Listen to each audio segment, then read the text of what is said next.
Hey guys. Hey, how's it going? Hey, doing great. How you doing? Good. You look good. Awesome. Thank you. You look great.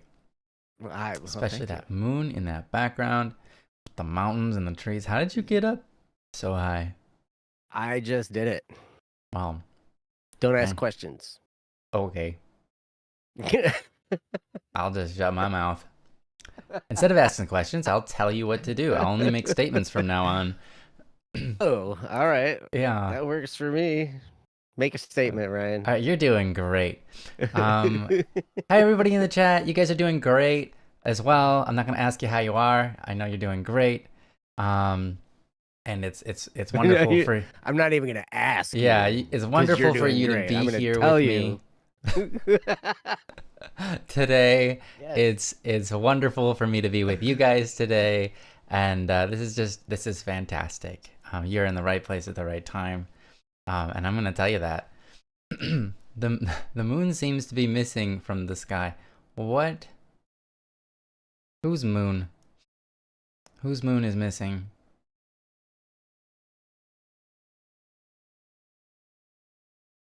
Not mine. Okay, well, all right. Oh, I asked a question. I failed. I failed already. I have failed already.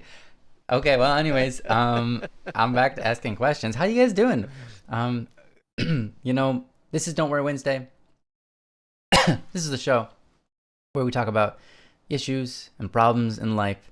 We talk about whatever is going on in your guys' world, and we attempt to bring some light to them, bring some friendship and love, perspective, and perhaps some wisdom to whatever topics you guys would like us to talk about.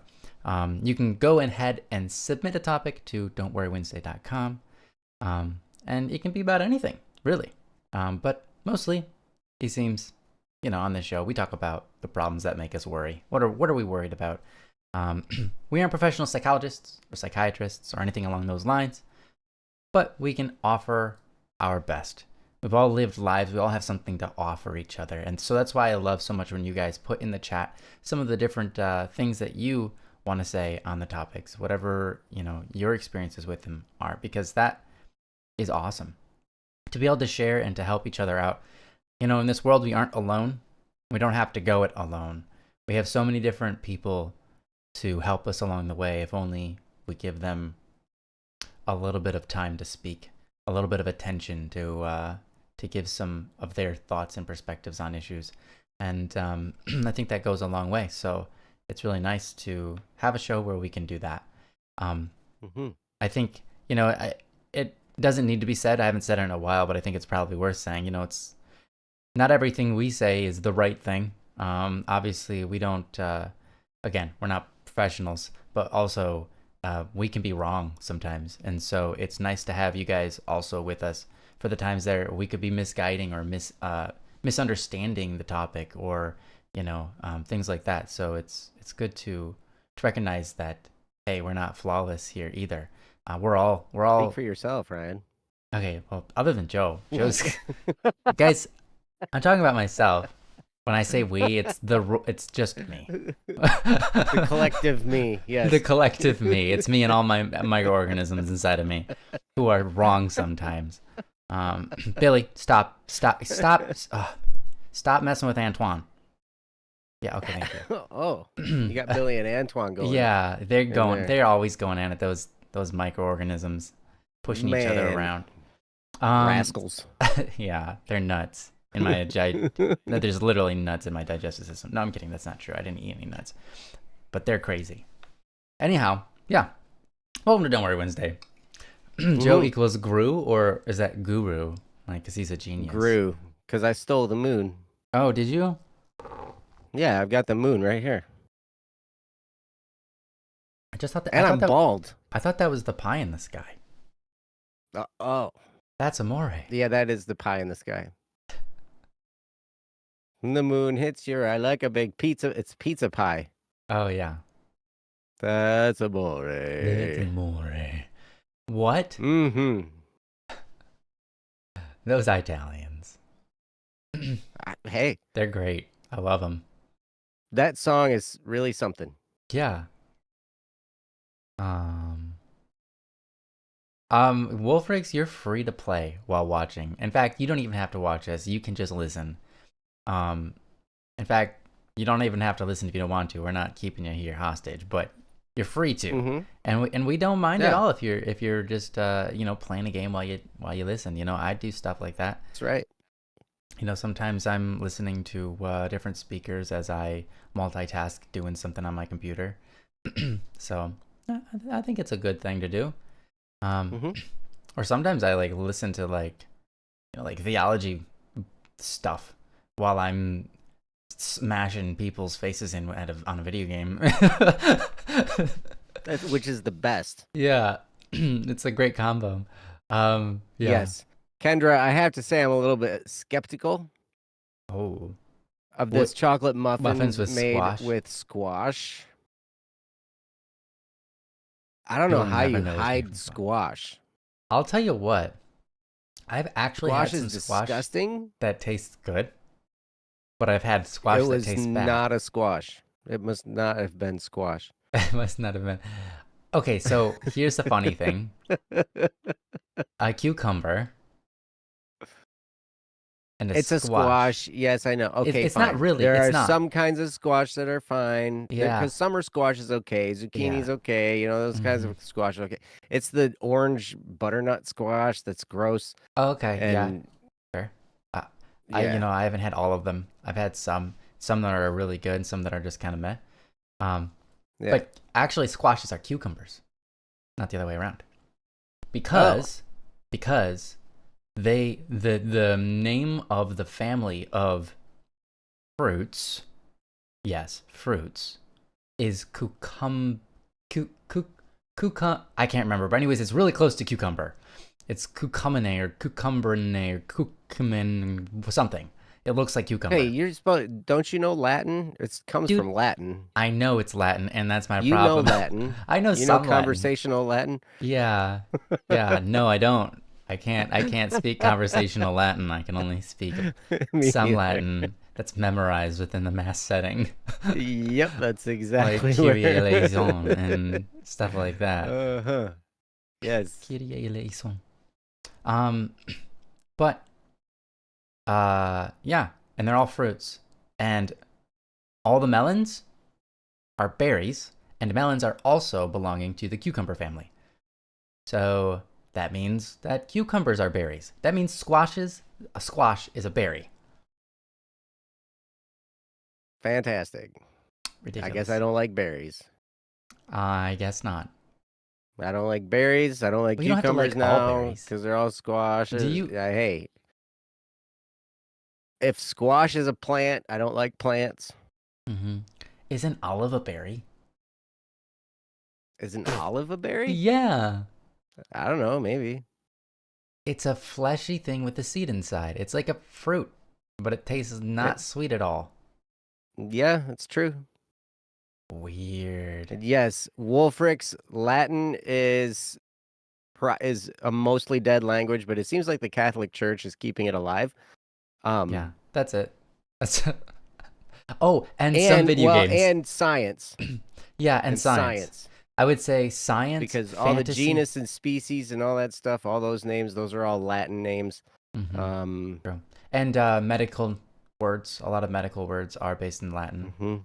A lot of chemicals are from Latin. And then also a lot of video games that want to be fantasy setting use Latin for different things. But in terms of conversational language, Latin is a dead language. I would say that's pretty true. Is Latin why English makes no sense? No. It's French. It's French. Is why. French, yes. French is why English makes no sense. And my brain hurts too, Baka. I'm sorry. Butternut squash is disgusting. Cool. I agree with you. And yes, cats, we are in the Olive Garden. Uh-huh.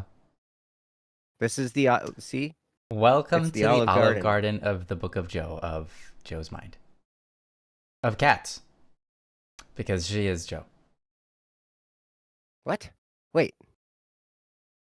She was at least one time. Hey, Baka, aka Green Joe. How's it going? She was static too. Oh, wow. She's both of us. Yep. That's weird. Cats was static. Baka was static. Yeah. You know, these people were all static too. Amazing. Both of us are multiple. We are legion. We are. Okay, I'll settle down there.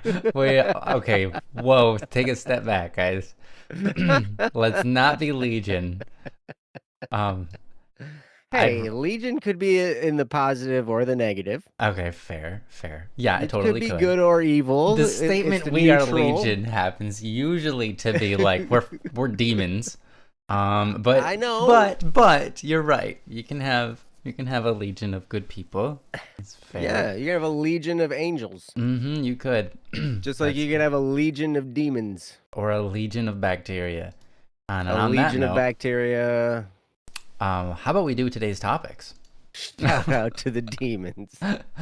They're here. I promise. Wow, demons in chat. Yeah, well, they're here. They're here. That's great. That's funny. All right. So, I'm gonna go ahead and kick this off. Thanks for all the fun chat, guys. You guys are awesome. And let's see. I'm gonna look through this list. Looks like nobody on this list, at least that I can see. We got one. Is here. Do we? Well, we got one that we can do, even though they're not here. Oh, okay, yeah. Let's do that one. This one. Okay, yeah. If you guys have a topic, you can go to don'tworrywednesday.com, or since we're kind of, we only have one that we can do right now. There is one. Shout them out in the chat. There's one that we got submitted 10 minutes ago by Wolfrix. Oh, really? And so that one's right and available to be processed. Do you? I can process that while you're talking, or you can process it while I'm talking. We'll figure it out as we go. Okay, yeah. Let's just start this one first. Yeah. Huh? Yeah, just look at the size. Look at the size of that thing. Yeah. All right. It's not that big. Okay, cool. I wouldn't recommend you doing that right as I'm reading I'm not going to do it right topic. Now. No, because I want to pay attention to the topic. I know. I've tried before, and if you don't pay attention during the topic, you get really lost when it's your turn to talk. I know. Like, hold on. I know. I gotta reread this. It's like, what were we talking about? Yeah. Yes. Thank you, Wolfrix, for posting a new one. Yeah. Thank you so much. Really appreciate that. And anybody else, if you wanna have anything on your mind you guys want to talk about, please submit a topic to don'tworrywednesday.com. We would really appreciate it, and we love you all.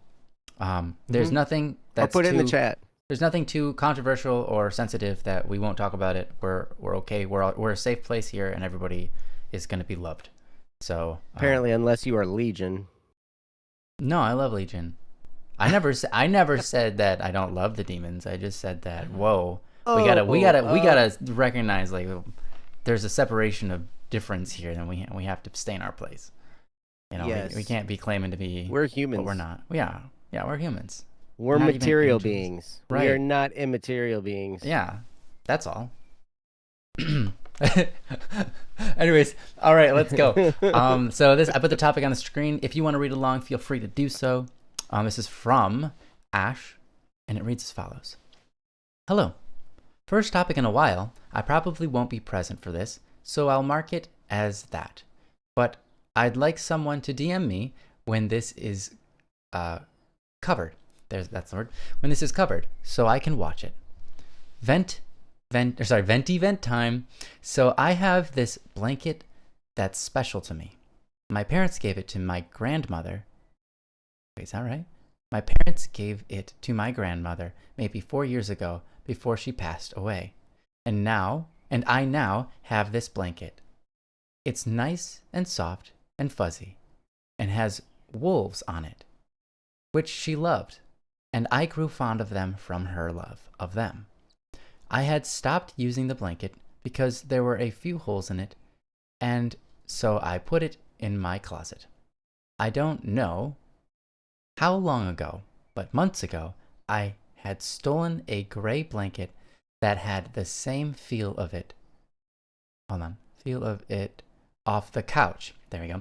And had started using that one recently. My 7-year-old brother, whom is autistic, started stealing that gray blanket from me, even though he had at least 4 other ones he could be using.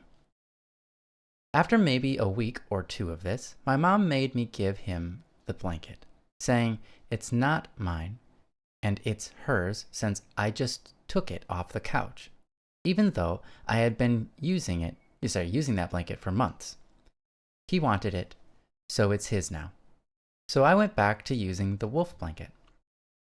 Today, I was wrapped up on it, laying on the couch. The last few days, my brother had kept taking the blanket, and I'd just tell him to please use the gray one instead. Usually he listens, but he didn't listen today. This blanket is more than big enough for both of us. For us both. So I just gave up and let him share one. Let him share. One of the holes is bigger than the rest. My brother kept putting his feet and legs through the hole. I'd move them and potentially ask him to stop. And politely ask him to stop. Having a hard time reading today, guys. Sorry about that. Telling him he might rip it and make the hole bigger. He stopped for maybe 5 minutes, then put his head through the hole, then ripped it a bit to fit his shoulders, then more for his torso. He made a big enough rip so that he could crawl through the hole. So now, the hole is at least twice the size it was before. I was very upset by this because the blanket is special to me, as I really miss my grandmother. My mom knew it was special to me, but also didn't really do much with my brother. I get that he's autistic, but at least put him in timeout or something, right? Part of me feels stupid. All right. Yeah. Thank you so much for the topic, Ash. And this is a very human and relatable topic. Very understandable. And it's like you get pinched into this position of like, this is a blanket that's special to me and it was given to me and it's mine and I'm letting this person share it, and they're autistic, so they're not very whatever, everyone's autism is slightly different, but to whatever degree you allow them, you pardon them some of their what's the word, their ignorance to the damage they're doing, right? Because they don't recognize that, perhaps, or maybe they're doing it on purpose and getting away with it because they can feign ignorance. But regardless, you kind of just like, you want to be nice and you want to be giving, and then this happens. They intentionally make the hole bigger. And that's really rough. I can understand the feeling of like, well, I'm the person who has the stronger capability to endure. I'm the person who has the stronger capacity to endure. So therefore, I'm the one that should just endure it. But at the same time, it's like, that's true, but it's not necessarily right. It's not necessarily fair. It's not necessarily good. But it's not necessarily bad either. A part of you, I'm sure, feels like, well, he doesn't know what he's doing, so I should just let it pass. He has no ill intention, and I should just whatever. And then the other part is like, yeah, but he did it, and he probably did it on purpose. Well, he did his actions on purpose, regardless of consequence or of the blanket. And it's like, and punishment does go a long way. Punishment is important in teaching, right? When you're trying to teach someone, sometimes you have to praise, and sometimes you have to condemn certain actions, and so on and so forth. And justice is a thing that is a part of this too, and who knows what his intentions were. So it's a really it's a hard thing to go through. And so I respect that. I respect that you're sending this topic in. I respect that you're in a position where you're like, what the heck do I do about this? Because I think that I would be as well. Yeah. I think this is a very good topic. So thank you for sending in, Ash. You're not stupid. And and I'm excited to see what Joe has to say on this. So I'm gonna step out of the way and give it over to him. I think that's the best thing I can do. It's the best thing you can do? Yep. I don't know if it's the best thing you can do, but you feel free to do it. Oh, all you want. Okay. Well, regardless of the bestidness of it, I'm gonna go ahead and hand it over to Joe. What kind of a word was that? Didn't you hear me? Bestidiness? It's a complex word, and it's a really good word. Okay? It's a good word. It's a really good word. Vestitivityness. Vestitivityness? Yeah. All right. Vestitivitousness. Whatever it is. Yeah, you don't even remember what the word It was the bestitive. You made it up on the fly. It was definitely best and ative and ness. I just wasn't sure if there was another slice of cheese in there or not. Vestitivityness. Vestitivityness. There we go. That was the word. It's a super good word. It is. I'm proud of you for coming up with that word. Thank you. Thank you.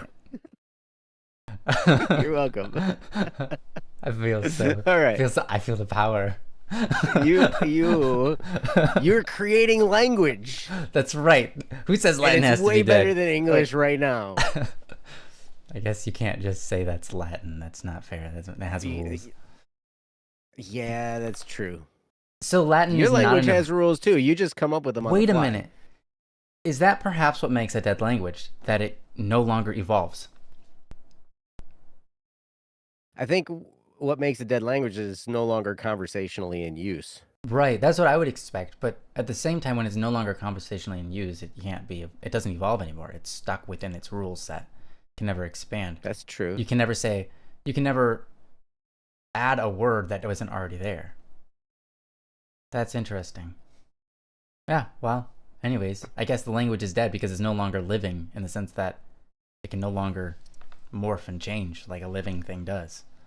That's true. But it's also obviously conversationally dead. Anyways, moving on. Sorry about that. I'm getting flashbacks of you guys' last episode. Because we couldn't stay on topic. Yeah, because we couldn't stay on topic at the end. That was funny. It was great. It was great. We had a lot of fun. You guys did. But Ash, I agree with Ryan. This is very relatable. This is very human. Condition. I don't know but anyway, this is a human feeling. This is a thing that we deal with. When something that we have, is being destroyed or it's being wrecked or it's being taken from us or whatever. We have an emotional reaction to it, and it's normal and it's fine, right? And so you're not wrong to feel hurt or upset or whatever, or expect there to be some kind of justice involved.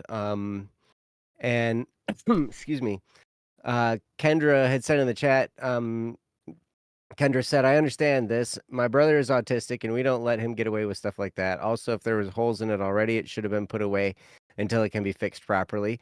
Yep, those are solutions too. You can't really do that now because it's after the fact, right? So you can't go back in time and, put it away until it gets fixed or whatever. But you can take it now and do the best you can with it, right?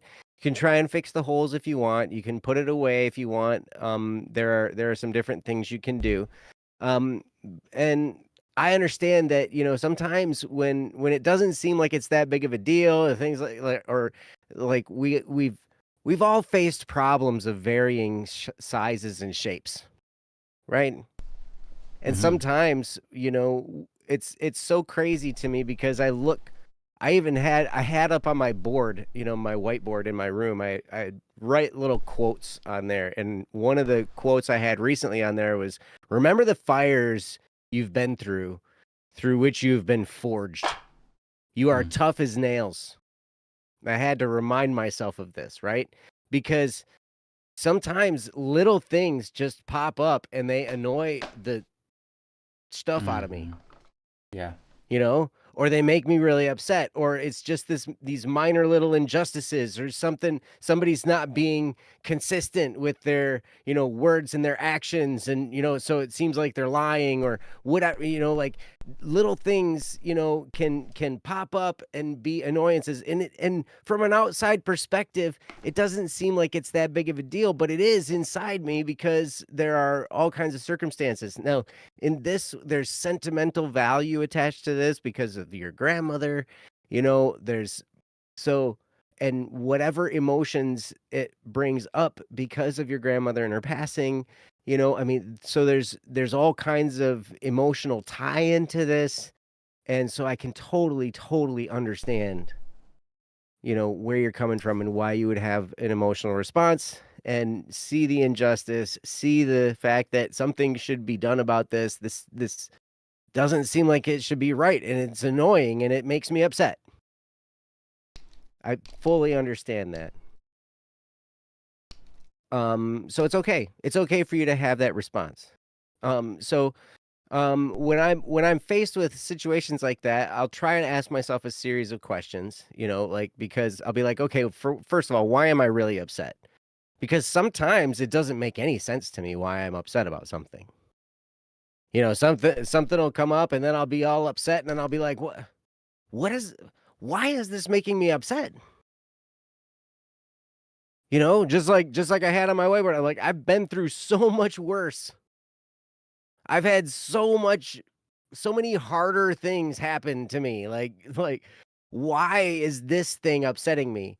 And so I'll have to that question alone gets me to dig in a little bit further into, what might be going on in my heart and in my mind. And then I'll be able to say, okay, so this is going on.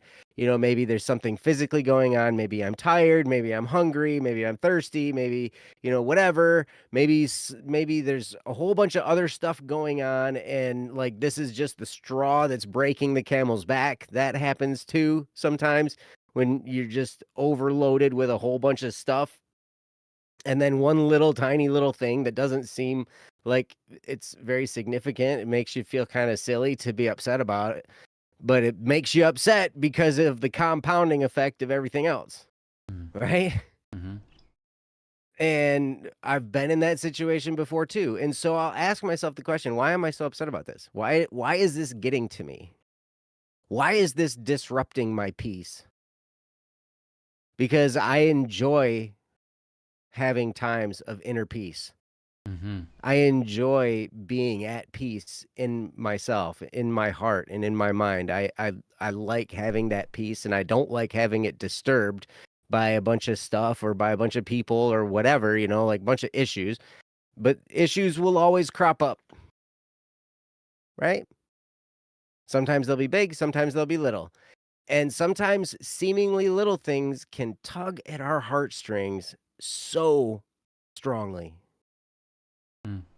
It's just this little thing. Maybe it's just a little comment. Maybe it's just this. I mean, somebody could say to you, "It's just a blanket." Like you said in your comment. Like he's got four other blankets. Why does he need this one? Right? Like, and maybe you've got a dozen blankets in the house. What makes this one so important? Well, there's sentimental value attached to it. There's the injustice part of, it was your blanket that you had claimed and he kind of took it from you and then he was destroying it and then there were no consequences. And so like all these things are starting to compound and I can totally understand why you'd be upset and feel the need to vent. And you're always safe to vent here. Absolutely. Incidentally, you're safe to vent in my DMs if you want to. I know you know how to get a hold of me in DMs because I can see your name. You're close enough to the top that That's great.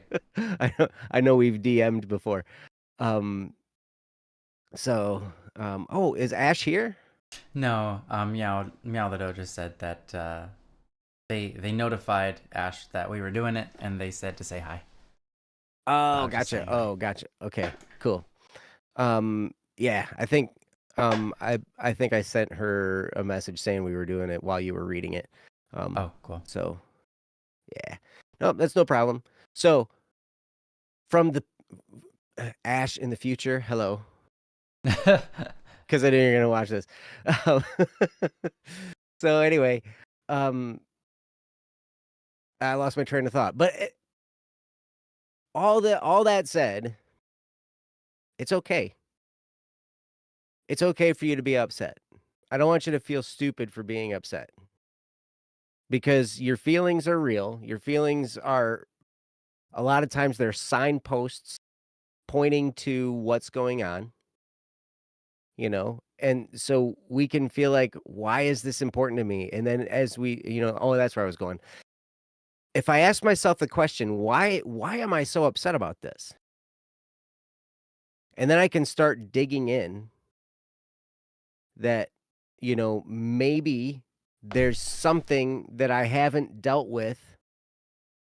It can provide an answer in a direction for me for something that I need to deal with in my heart and in my mind that I haven't healed from that I need to deal with, and it could just be something that seemingly on the surface seems kind of silly, seems kind of dumb, but I'm upset about it. And now it's pointing me to this thing like, why am I upset about this? And I start asking the questions, okay, well, it's because of this. And then well, why does that upset me? That shouldn't upset me. Well, it's because of this, and well, it's because of this, and it's because of this. And then, you keep asking why, and you can get down to the bottom of the situation and be like, oh, this happened a while back, however long ago, and it was really, really hurtful. And so I never took the time to heal from that. And so now I need to forgive somebody. And most of the time, that's what it is. When I have a thing that's bothering me, as I look back, it's because probably because I didn't heal from some offense that somebody perpetrated, and I need to forgive them, and I need to let that go in my heart. I don't need to let them off the hook, right? They're still responsible for what they did. But if it's tearing me up inside, in order for me to have peace, I need to forgive them and let that go. Be like, just ignore that was a really bad situation. They did that. That was hard. And I forgive you. I don't have to tell them that out loud. I can say it all in the silence of my own brain, and it will be just as effective. Now, sometimes I need to do it a few times. I need to forgive somebody over and over and over again for the same offense because the pain is still there, right? Mm. And just because I've forgiven somebody doesn't mean that it doesn't hurt still. Mm-hmm. Sometimes it will hurt for a while, and sometimes time is the only thing that can pass to resolve the hurt. Mm-hmm.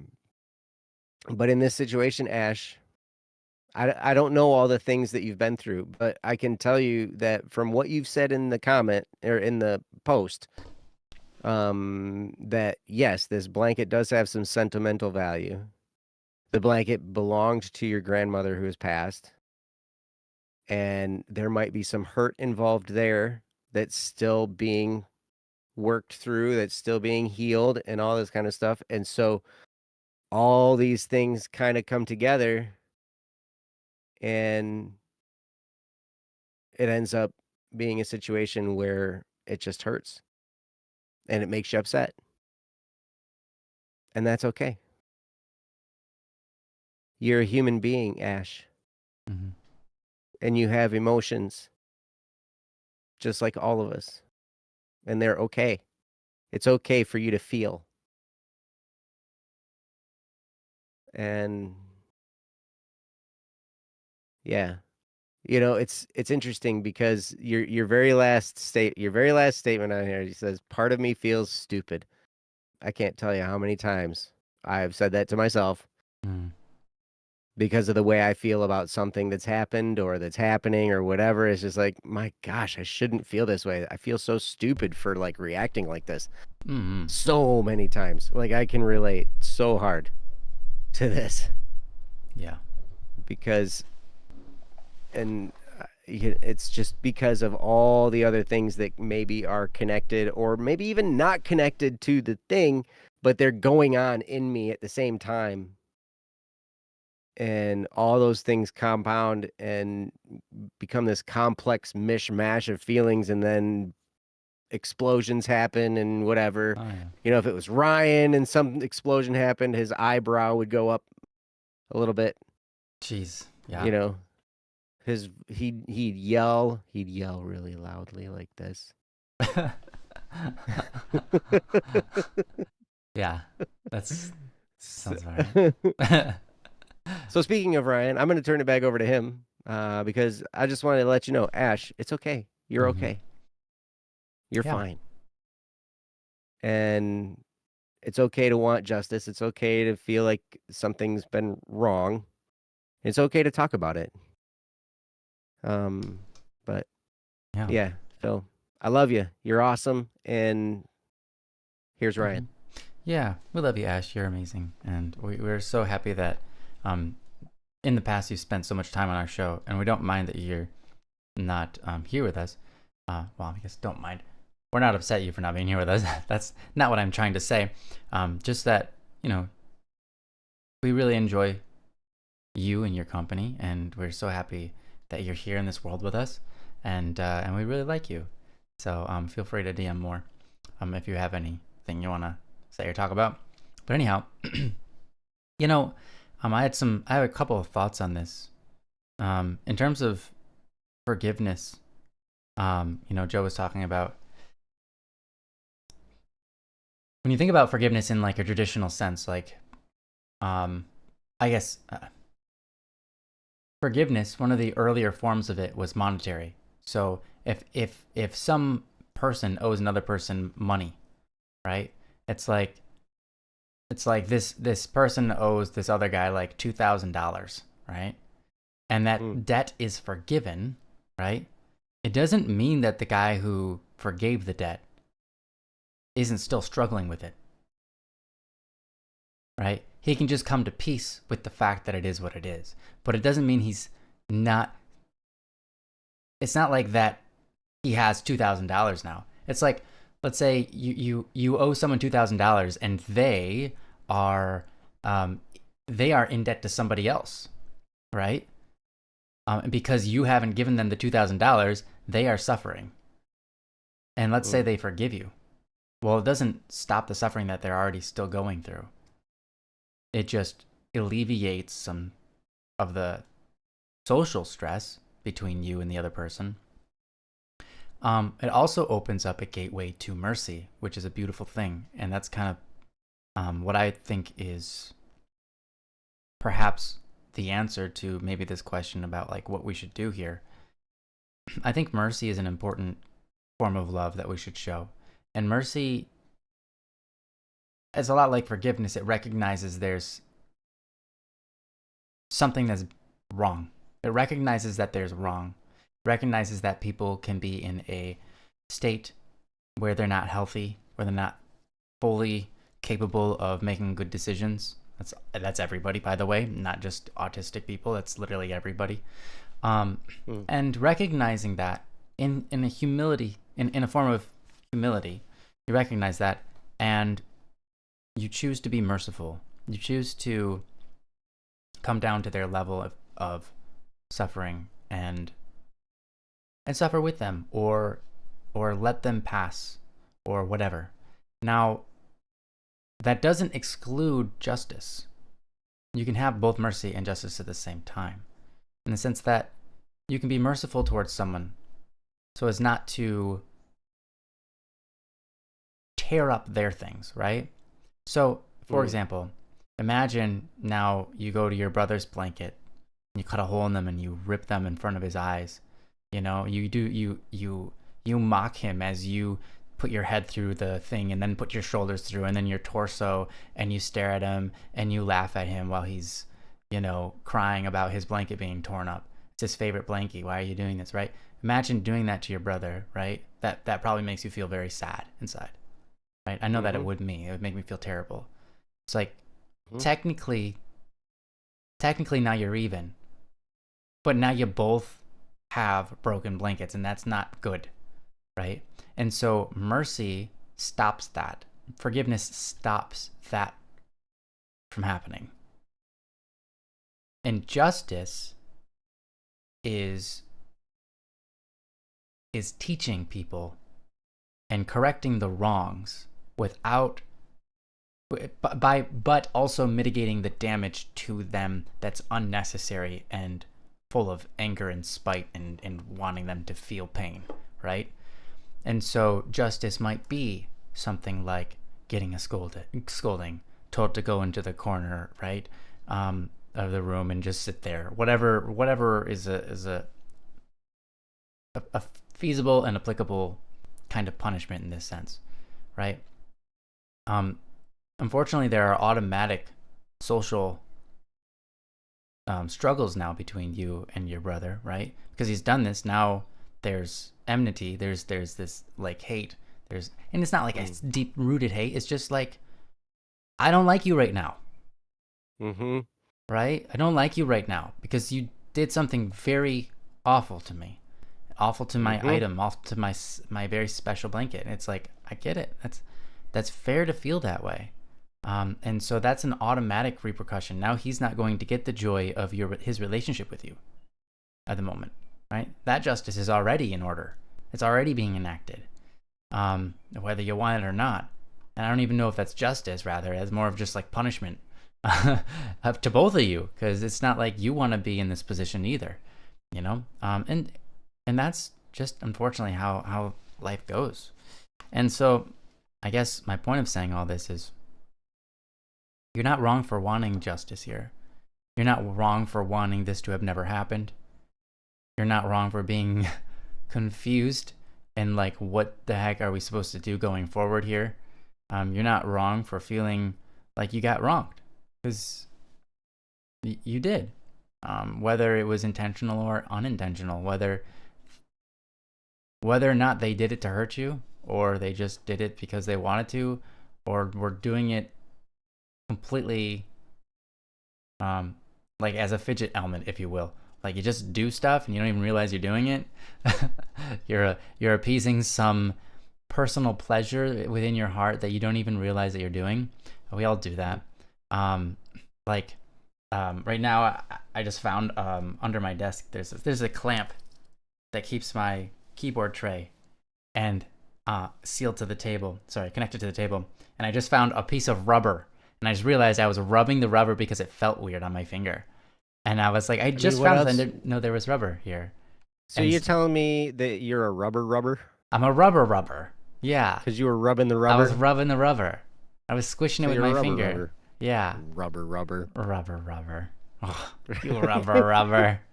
Anyways, my point is, I was just doing that without even realizing I was doing it, because it felt funny and kind of pleasurable to rub the rubber, to be a rubber. Anyways, don't take that out of context. Moving forward, so we're gonna go back to the topic. Context. Anyways, my point is there could be full innocence involved here, right? Something is damaged of yours, but something could be done in full innocence without recognizing they're even doing something. Now, I'm not saying that's the case. I'm just saying it's possibility. So, anyways, yeah. I think part of it here is recognizing value where it's at. Because when you navigate life, and especially situations like this, it can be very difficult. But I can help you make it a lot easier. And the way to make it a lot easier is to recognize where the values are, what's valuable. And what I mean by that is this.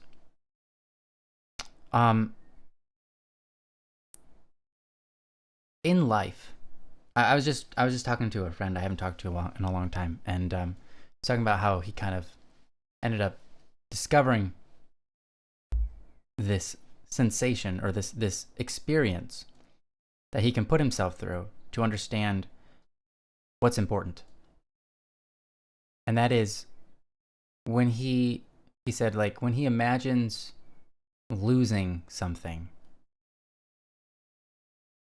you can discover its value, right? And so it's kind of like, when someone dies, right? You have a grandmother, right, who's passed, and you feel a sensation, and that sensation is pain, but it's also the flip side of that is value, right? It's it's it's worthy of your pain because it's valuable, and you feel that pain because it's valuable, and that's why you feel that pain. And you feel that pain over the blanket because that blanket is value because it's attached to someone who is valuable. If that blanket wasn't attached to someone who is valuable, it wouldn't mean so much. If there wasn't if there wasn't a particular person or event that made the blanket significant, I mean, you would have thrown it out ages ago because it had holes in it, right? But you kept it because it's valuable. So if you imagine losing something, it can really help you discern the value of it. And in this case, you could also imagine, and I know this is horrible, but it's a thought exercise that helps you navigate your problems in life. You can imagine losing your brother, and you can imagine losing the blanket. And no matter how many times you imagine that, you would always choose to lose the blanket over your brother, right? No matter what he does to that blanket or whatever, right? That value, you recognize that there's value in your brother, and that value outweighs by many thousands and billions of folds over the blanket, even though the blanket is important, right? The blanket is important because it's tied to someone who is important. But that's an important measure to take sometimes, because it sets us back into reality, into the reality of humility, into the reality of recognizing the values of everything around us, so that we can take appropriate measures to do the right thing and to feel the right way, right? Because sometimes, just like Joe said, our feelings are like flags that can kind of navigate something, can get at something that we're feeling inside, or that, we're feeling something inside, and it's helping us navigate what's going on in our brain, what's going on in our environment, right? But we have to recognize that our feelings aren't always justified or always correct. Even if they're justified, it doesn't make them more important than other things. Sometimes in a fit of anger, we end up forgetting the value of the things we're destroying. And I'm happy that it doesn't seem like you did that at all, Ash. Instead, seems like you just didn't do anything, and now you've walked away. You probably took your blanket and you probably you hit it or something. I don't know, but it seems to me that you didn't do anything crazy. But yeah, so I think sometimes, like, if you're looking at this and like, how do we navigate this? It's like, well, first let's recognize what's valuable. And part of what is valuable is that there's a lesson learned, because that ties into the well-being of the person, right? That's why what's the word? That's why being strict on yourself and being strict on others is really helpful sometimes, because it enables us to learn. I had a band teacher that was incredibly strict. My mom was very strict, and both of them taught me so much. And if they weren't strict and they were lax, if they didn't care how well I did at my instrument, for example, I wouldn't have practiced my saxophone, for example. I wouldn't have learned how to read my instrument very well, right? So Wait, you're telling me your band director was strict? not Mr. Bishop. Oh, okay. I was gonna say, I was like, Not Mr. Bishop. No. All right. No, not Mr. Bishop. I was like, the same one that I met. Like, no, I'm talking about Mr. Ormsby and Mr. Gott. Oh yeah, I can see that. I met him too. Yeah. Both of those are incredibly strict people, incredibly so. But it was like our little town of Grayling, Michigan, had so many performers that would perform against the entire state, right? That would just dominate, like in places where they shouldn't be. But it was because our little town of Grayling happened to be blessed with these two awesome teachers that we didn't deserve. And by chances we shouldn't have had. We had two of them when most places don't even have one, you know? It's like we got really lucky. But anyways, yeah. So being strict is important. And so if you guys have rules in your house, like, you know, don't destroy each other's property, for example, I think strictness on this rule setting should be respected and applied. Like, you know, I think that would probably be the best thing I could come up with, because otherwise you fail. Even if they're autistic, it doesn't matter. You fail to bring out the best in someone if you can't be strict with what the bar is, right? If you can't show them the bar and hold it high enough for them to try to reach for it so they can be the best version of themselves, you're doing them a great disservice. So it's like, if you love your brother, which you do, then you also have to be strict at times, even if he's autistic. Autism isn't really a good excuse. I've known a lot of autistic people. I've made friends with a lot of autistic people, and they're incredible people, and they're capable of learning. They're capable of changing. They don't like change, but none of us like change. They just happen to be a little bit more angry at change than the rest of us. But they love familiarity usually, you know. But that's okay. That does not mean that they're incapable. And you'd be amazed. Like, I know, my friend Jesse from BSS. He's our IT department. He used to work at a establishment where they took care of mentally disabled people, and there was a couple of people there. Well, all of them that were there were mentally disabled. One of the people there, half of his brain was liquid. Like, if he went, like, literally, it was liquid in half of his brain was liquid. Whoa. It was crazy. He's still able to function. But every one of them was capable of learning the schedules they put in place in the establishment. They taught them all sorts of different things, because they believed in them and treated them like real people, right? The establishment was a lovely place. They believed in their patients and treated their patients with love, and like they were real people who weren't condemned, who weren't incapable of learning, right? And so we must apply that rule to everyone, not because it's like they deserve to get punished too and be, you know, it's so on and so forth.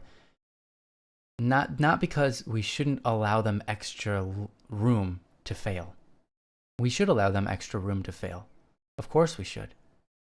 But we should also inspire them and sometimes be strict and sometimes have tough love so that they can succeed better, right?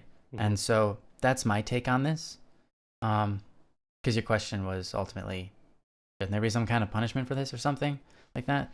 And my response is, yeah, I think so. But not out of a sense of vengeance, not out of a sense of, not even out of a sense of equality or making things right, but out of a sense of love, out of a sense of wanting the best from this person and wanting the best for this person.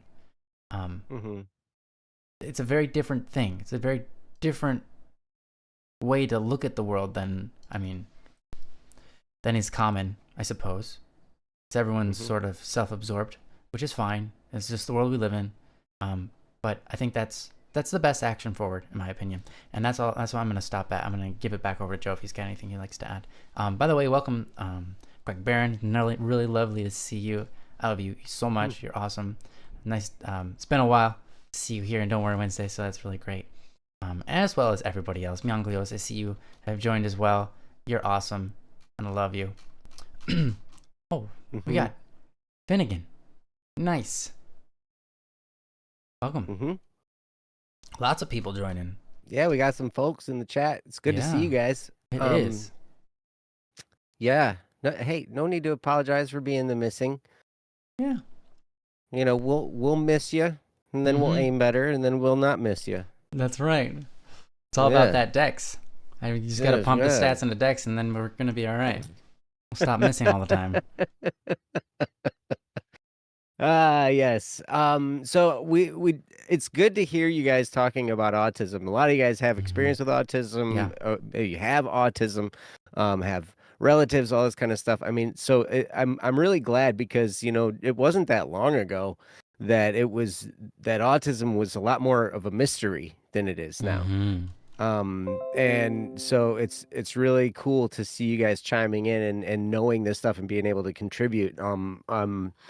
Steve, our president, his daughter has autism and pretty severely. Very severe, she is and it was funny. I was talking to him on the phone yesterday, and it's always so funny when he has his daughter, you know, like, because he and his ex are divorced, and so he's got 50-50 parenting time and stuff. And so I'll be on the phone with him, and she'll be over there, and I always love, you know, like the little statements, like when he's on the phone with me, and then he's got to say something to her, you know, it's always something. Thank you for going poo-poo on the potty. Yeah. Because apparently that's been an issue, right? Yeah, like, because there's all kinds of yep. Yeah. But it's an interesting thing, right? But you're right. I think, you know, we need to treat them like people, and punishment isn't. I just want to reiterate a few things that Ryan was saying. You know, like, this is a person. It's a human being. They are capable of learning. They are capable of thinking, of reasoning to some degree, right? And so a punishment should never be done out of revenge, like Ryan was saying. You know, it should never be vengeance. That a punishment is it should be rehabilitative. I'm making up words now. Oh, both of us, man. I like that one though. Yeah. Yeah, it should be in the spirit of rehabilitation, of helping them to learn, of helping them to grow, and of helping them to understand that what they did was something that hurt another person, and that's not right, right? So if it's approached with that understanding and not out of an anger, stressed out react, like, that's why I always say, like, for parents, they're like, do not punish your kids when you're angry. That's one of the reasons, you know, I saw in the chat, you know, Super Neon Blue got a timeout for ripping a book page or something, right? You know, timeout is just as much for the parents as it is for the kids, if not more. I think it's more for the parents than it's for the kids, because it allows them to might be more for the parents, because you got to have that timeout to chill your roll. Yeah, I would love it if, like, a child did something, but instead the parent just like, I'm gonna go in timeout. And they go to a corner and they just sit and think, and the kids just be like, what? Tell you what, we're both gonna take a timeout. Yeah. I'm gonna take a timeout over here. You take a timeout over there. We're gonna come back in 5 minutes, and we're gonna talk about this. Right? And to be quite honest, I've watched your brother Kyle. I've watched him discipline his children, right? And there are times for stern words when something's out of hand, and it's like, okay, you need to go to your room right now. And we'll talk about this. And then, you know, but he always, when he goes to actually deal out the punishment, whatever it is going to be, he's allowed himself to calm down. He's allowed himself to think through what he's going to do. And he's thought through it to the point of, like, how am I going to do this in a way that instructs my child on how to behave in a way that helps us all in society, right? That doesn't mistreat other people, because that's really what the offense is usually. Mm. The offense isn't, oh, you broke something. It was the fact that it hurt somebody because it was theirs and or whatever. Or, you're just being destructive and that's somebody else's thing. And so that hurts them, right? And so it's usually when somebody else is harmed, whether physically or emotionally by a thing, by something that happened, we need to help them understand that that's what is, that's what the problem is. And it needs to be addressed in that way, right? Um, yeah. So anyway, Mm-hmm. sometimes we want vengeance, or sometimes we act out of anger. I've done that. I've done things that I regret. Mm-hmm. I've never I've never been abusive, I've never reacted out of anger to the point of harming somebody or abusing somebody, but things I've said, things I've done, there have been things where it's just like I've responded without thinking through, without allowing myself to cool off, and it's been a vengeful, angry response. And in those times, I think back on those and it makes me sick to my stomach. And I wish I could go back and undo what I did, but I can't, right? We can Mm-hmm. never go back and undo it. Um, but I don't know. Mm-hmm. Sometimes with bullies though, like if you're being bullied, sometimes they need a book bag full of books to the head. That was very specific. Hypothetically speaking. Fair enough.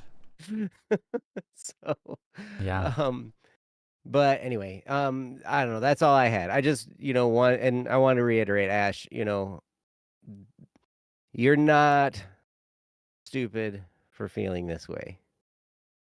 I know. I know. Sometimes we feel like this shouldn't be a big deal, and it is. Why is this a big deal? And like, you're fine. It's okay. You know, ask yourself why. And I think just from the context of your topic, that there are a lot of reasons why this could be emotionally tugging. Mm-hmm. And so you're not wrong for feeling that way at all. But you're awesome. That's all I got. So back to you, Ryan. Yeah. The only thing I'll add on to this, is about the blanket. I love blankets, by the way. I'm a big fan. I almost always have a blanket by me, especially when I'm at the computer. Um, and I get the sentimental thing. I would, if I, if I were you, I'm not sure if I was you, but I have a recommendation, regardless. Um, and that is get that blanket repaired. And you might feel like, well, if I get it repaired, it's not its blank self, so it will lose some of its value or something. But that is not true. If you get that blanket repaired, you're going to feel happy. And you're going to feel proud. And you are also, especially if you get it repaired by someone you know, it will gain even greater significance to you in sentimental value. Because now it's fully what it was before, in addition to something nice that someone else did for you as well. I've had pairs of jeans that my mom sewed up, right? And it's like I look at them and I'm like, is it as attractive as jeans with holes? It's like, well, I don't like jeans with holes, so it's You don't more like holy attractive than that. jeans? Yeah. You And should then like I your look at holy it, jeans. is it as attractive as a perfect pair of jeans without any holes and no sewing needed to patch them up? Yeah, it's not as pretty as those. But at the same time, I'm so thankful that my mom would sew them up for me. That it's just like they have sentimental value now that they didn't have before. It's like it's pretty, it's cool. So anyways, my thought is, along the same thing that Kendra said is, yeah, I would say just try to sew that thing up, try to get that thing repaired, and don't feel ashamed about that. You know, you want to preserve something that's important to you. And so don't let it be a complete loss.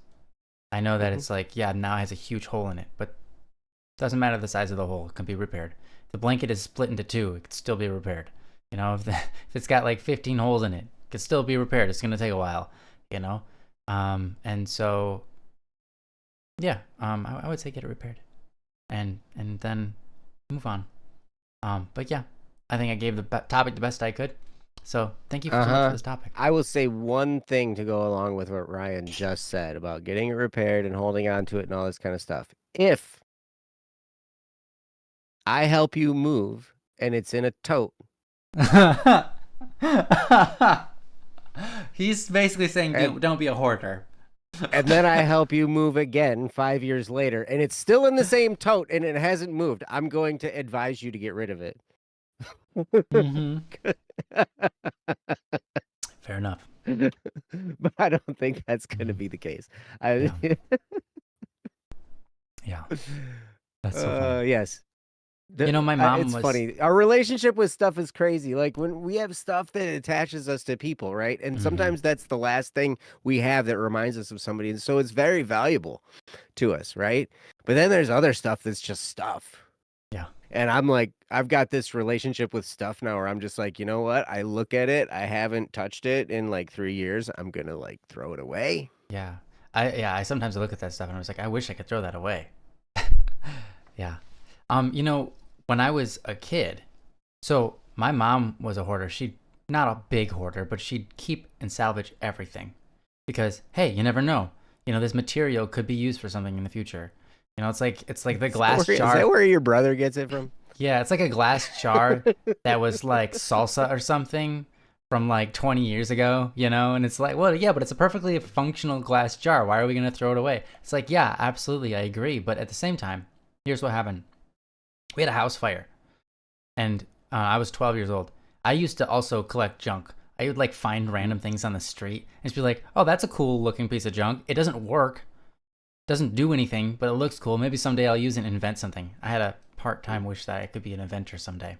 Yeah. And so you are an inventor. You invent songs. I am, right? Yeah, that's great. And so I just collect random pieces of junk. Like, oh, I was at my school and there's a pen cap on the ground. I'll take it. You know, it's a pen cap. You know, I could use it for something. Like, I don't know. Yeah, I could fling it at somebody. Yeah. Oh wait, no, that wouldn't be you. That would be somebody else. Yeah, that'd be somebody else, Joe. But anyways, you wouldn't fling it at somebody. That's true. I wouldn't. Would I? No, I wouldn't. Not even to my own friends. Anyways, so, but that we had a house fire. We lost everything. Like the entire house burnt down, and every item inside of it was absolutely charred and smelled for years. Anything that we actually took out, which was generally like pots and pans, because they're the only things that didn't burn. Stuff like that. But I remember we lost everything, and my mom made a comment. She was like, yeah, you know, we lost so much, but I didn't care at all because my family got out. Everybody, no one was hurt. No one was hurt. No one was burned. Everyone got out safe. And that's all I cared about. And now that it's been some time for that to set in, it's like the only things that I actually feel bad about not having are sentimental things, like things that used to belong to her grandma, right? So my great grandma, things like that. But even then, it's okay. Life goes on and we're still fully capable of being happy. Happiness is not taken away from us, right? We can still be happy and content and at peace and so on. And so I learned a big lesson from that. And yeah, I don't have a huge attraction to material goods. So that's a benefit.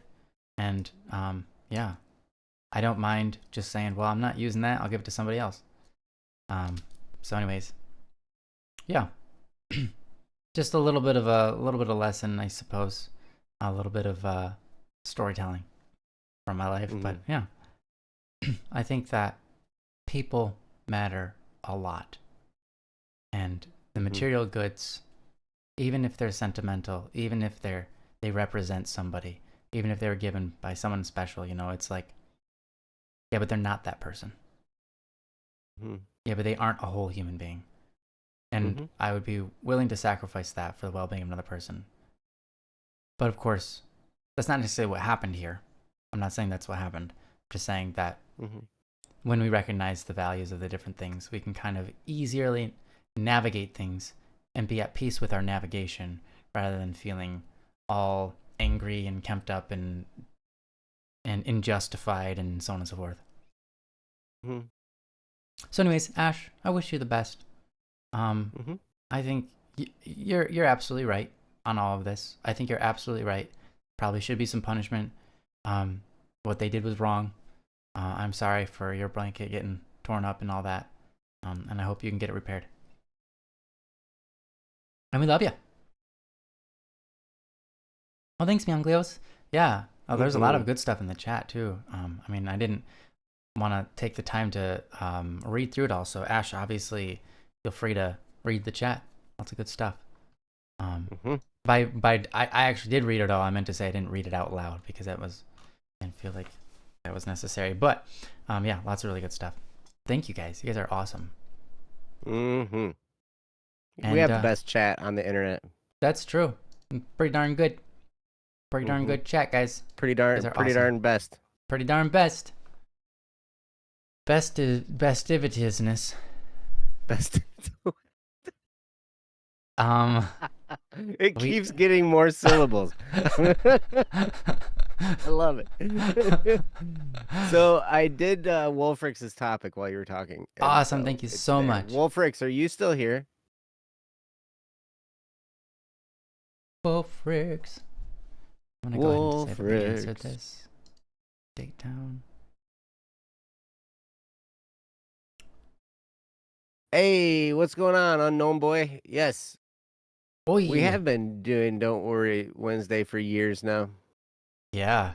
Yeah, we have. And we still plan on doing it forever. Yeah. We don't have any plans to stop. Nope, not ever. No, we're going to keep doing it. That looks about right, Meowado. That looks about right. That we will do this show. That word is very contextual. It only applies in very specific sentences. And I'll be honest, God's going to keep me alive until I'm like 260. So we're going to be doing this show for at least infinity because I'm never going to be 260 because I'm always going to be 29. That's right. You're always 29 perpetually into the past and future. Upon infinitum. Oh, interesting. So I just got a text from or a DM from Wolfrix. Oh. Still none of the messages are going through onto YouTube. I don't know if you're on Wolfrix. I don't know if you're on mobile or on your PC, but it might be good to try and restart the app or something. Give that a shot. Hold shift while you press that reset button. Hold shift while you push it. What? Yeah, hold shift while you press refresh. Because it refreshes your cache too, so it allows it to do a full refresh rather than just a reload of the current cache. Oh, gotcha. Okay, so you hold shift and click the reset button. It's not a U-turn; it's a 360 turn. Yeah, the circle thing with the arrow. Yeah. Oh, see, here we go. We got some Latin in the chat again. We were talking about. Wait. No, Latin is a dead language. We were talking about Latin earlier. Baron, Latin is a dead language. Please, please use it. Please keep it alive. Please keep it alive. Please resurrect it. Yeah. None. Yeah. Oh, great. Oh man. Oh, yeah. So they didn't know that. That's great. I just sang some stuff in Latin. Speak Latin now in nomine Patris et Filii Spiritus Sancti. Wow. Dang. Got him. Got him.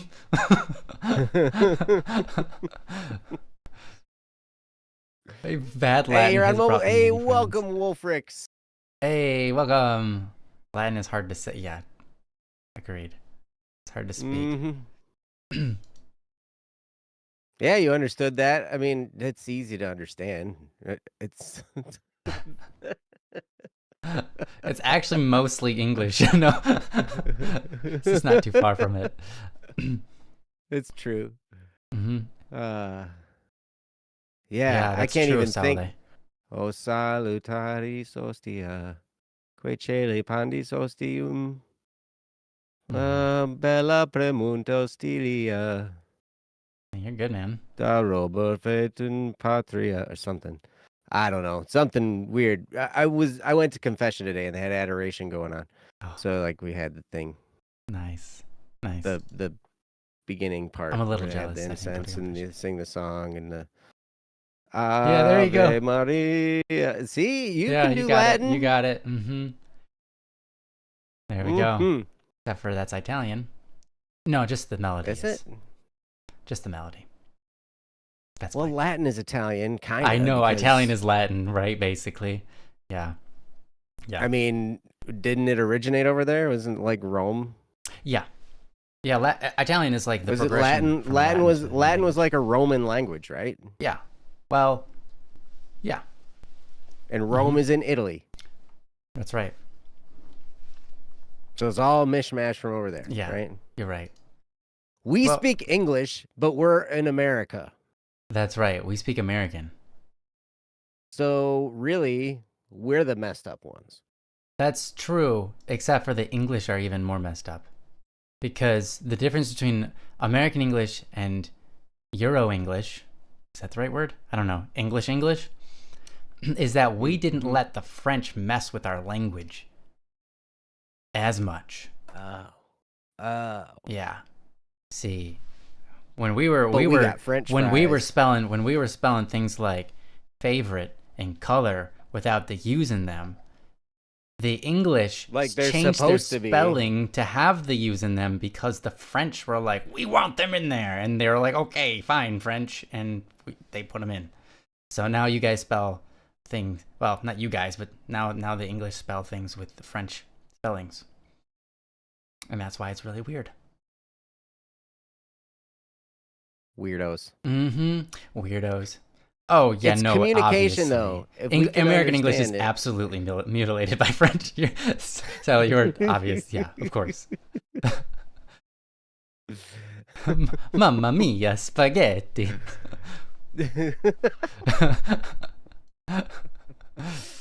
Oh my gosh. It's me, Mario.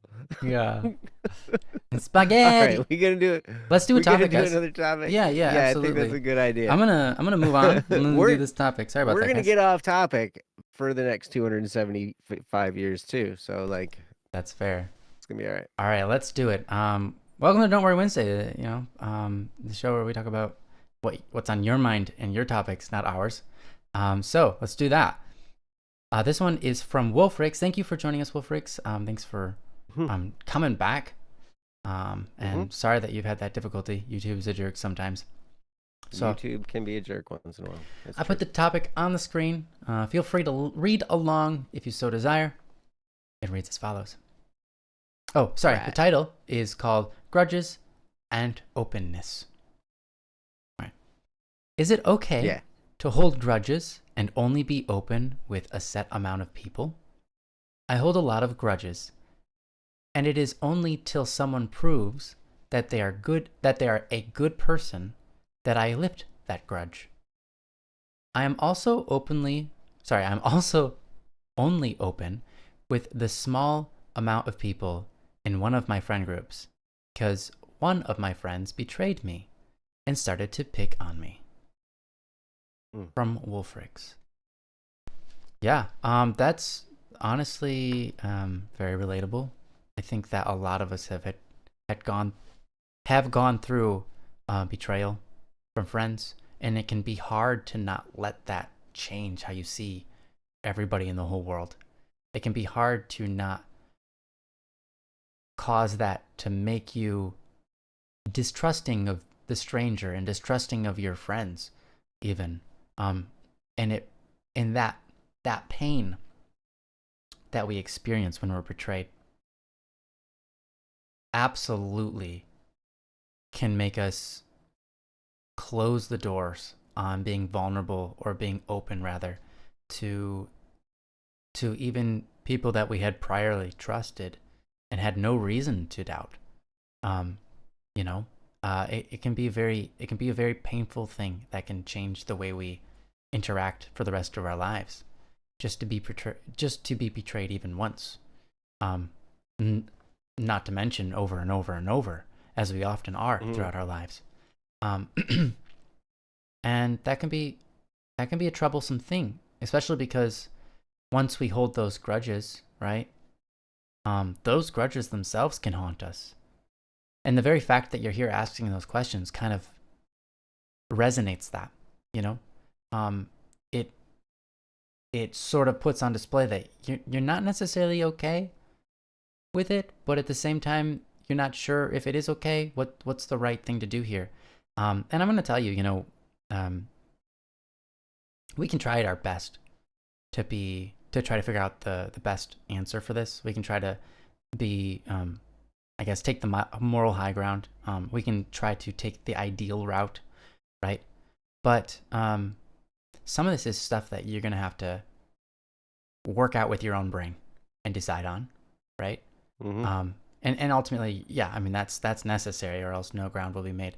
Some of this you might not agree with us on, and that's totally fine. Some of it you might have your perspective changed on. Either way, we're so happy that you're here with us and asking these hard questions, because I think we all need these hard questions to be asked of us.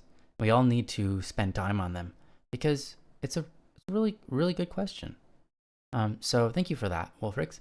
And I'm going to step out of the way here. I'm going to give it over to Joe, who knows a great deal on all of these things. Has definitely been through all of these things. So I'm going to give it over to him as someone that I pursue to follow in my life, because he's awesome. As an example. Oh, interesting. Thank you, Quais, also. What about the topic? I have to fix it. It's the old one. Oh, Sorry. Gotcha. Okay. Thank you. Yeah. I was like, what does that even mean? I was so confused. I'm glad you picked it up. All right. So a grudge. So you said, is it okay to hold a grudge and be open with only a set amount of people?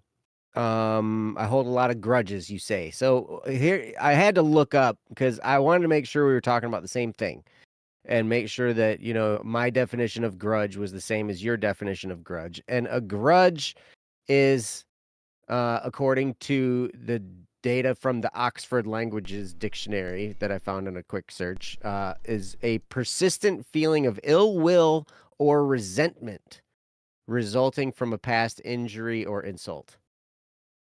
Right? So it's an ongoing, persistent feeling of resentment. That's what a grudge is. So I would say, ideally, it's not good to hold a grudge because it'll tear you up inside. Feeling resentment towards somebody, resenting them, I would say I would try my hardest to. You don't have to do this with them. You don't have to reconcile with them. And a lot of times, if somebody's betrayed you, it's best to not reconcile with them. I'm not saying go and trust them. I'm not saying let them off the hook. But what I'm saying is somehow deal with within yourself forgiving so you don't have to carry the weight of the resentment around. Does that make sense? Yeah, for your own mental peace, absolutely. Exactly. Yes, for your own mental peace, holding a grudge can tear you apart, and it can weigh you down, and it can cause you to not move forward.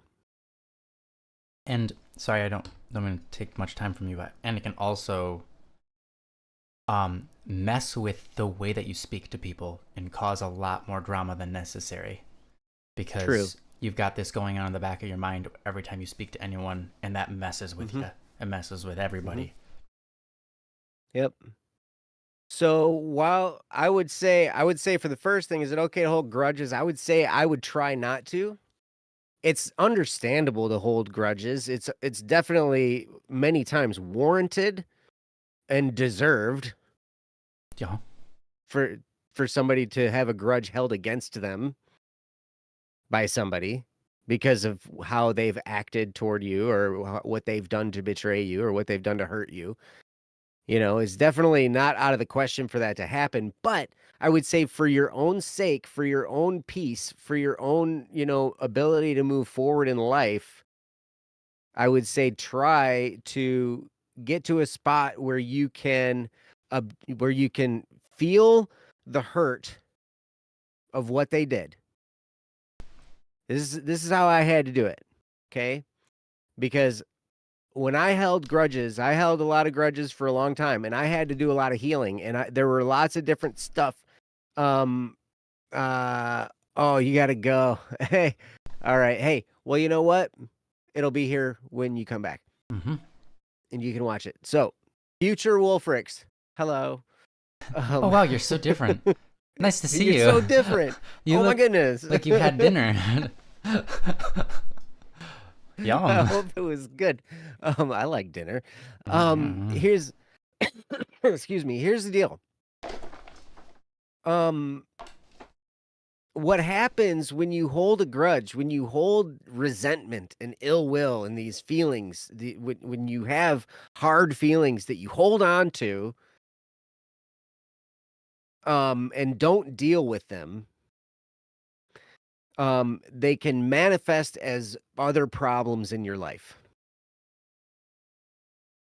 They can stop you, like Ryan was talking about. It can find its way into the interactions you have with people you're close with. It can find its way to the people you love who have not done anything wrong to you. Like you can approach them with a really sharp, snotty attitude or a really mean demeanor, and like it can be hurtful to your existing relationships.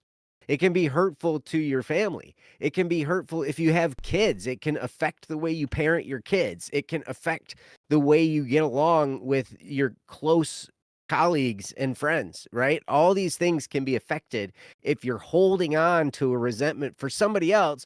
And then here's the thing, I look at that and I'm like, that person, they betrayed me that long ago and they're still wrecking my life. But it's really me because I haven't let it go. I haven't forgiven it. But, like I'll still blame them because they did it. Right? So, Hmm. but here's the thing. When I'm resenting someone, when it's causing all that stress, what I'm doing is I'm giving that person who treated me so poorly, I'm giving them control of my life. I'm letting them control who I am when I hold a grudge. Yeah. Does that make sense? And it makes me mad.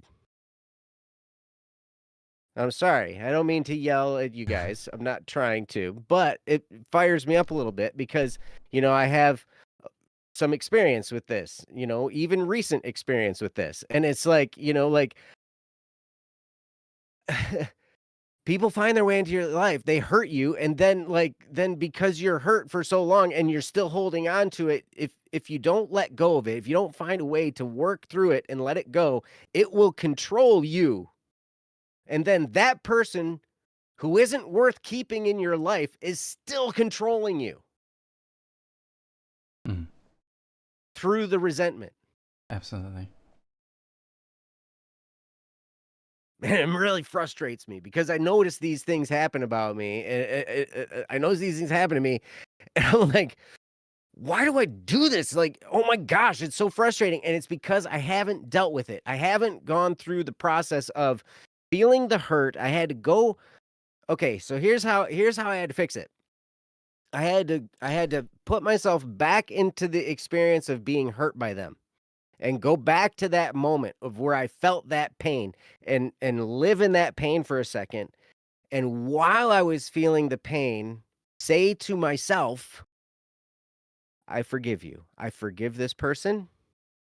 I let this thing go and I seal it off. I'm cutting this off now and letting it go. Sometimes you got to break that off. You just got to break it off and be like, okay, I forgive them. It was wrong what they did. It hurt me really, really bad. They betrayed me. Whatever you want to say, be upset. You can do whatever, right? And go through that exercise in your mind and say, I forgive them. I let it go. I'm no longer going to let it haunt me. Because and this is for your own benefit. This is for you being able to move forward. Baron, absolutely. Don't give him the headspace. Because here's the thing, when people hurt us, sometimes it hurts for a while. And then that person and that thing lives inside our head forever. At least it does for me. I am very prone to ruminating. You know what ruminating is? When you like replay it over and over and over and over and over again in your head, and you just dwell on it, obsess and obsess and obsess, and you're like, nah, nah, nah, nah, nah. And then and then I find myself in a funk and all this kind of stuff, right? Yes, Kawhi, forgive, learn a valuable lesson, rinse and repeat. Absolutely, because sometimes you have to do it a few times for yourself to work it out, and I had to do that. And I remember dealing with some ones from really long ago. And that helped a lot. Like back Helped when you were bring some 29? peace. Yeah, when I was much younger, 29-year-old. Middle school, 29. Yeah. And then even stuff that's happened in the last 6 months. Where these, stuff that comes and it's like, and I have to remember to do this because holding a grudge will poison you. I remember holding this statement was so real to me. Holding a grudge and unforgiveness. All these things, like to hold on, to dwell on this thing, to resent somebody, all this kind of stuff is like drinking poison and expecting the other person to die. Right. Because we are hurting ourselves. Most of the time, that person who didn't care enough about you to betray you or to hurt you like that, like they don't care now. You're not hurting them. They don't care if you're sitting there hurting or resenting them or whatever. They don't care. They're gone. Mhm. Fine. Get lost. Right?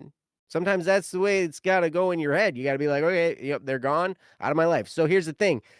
The other part, to only be open with a set amount of people and only trusting a certain very small group of people, I think that's completely fine. And I think that's absolutely, especially if you've been betrayed by people, you might want to be careful who you trust.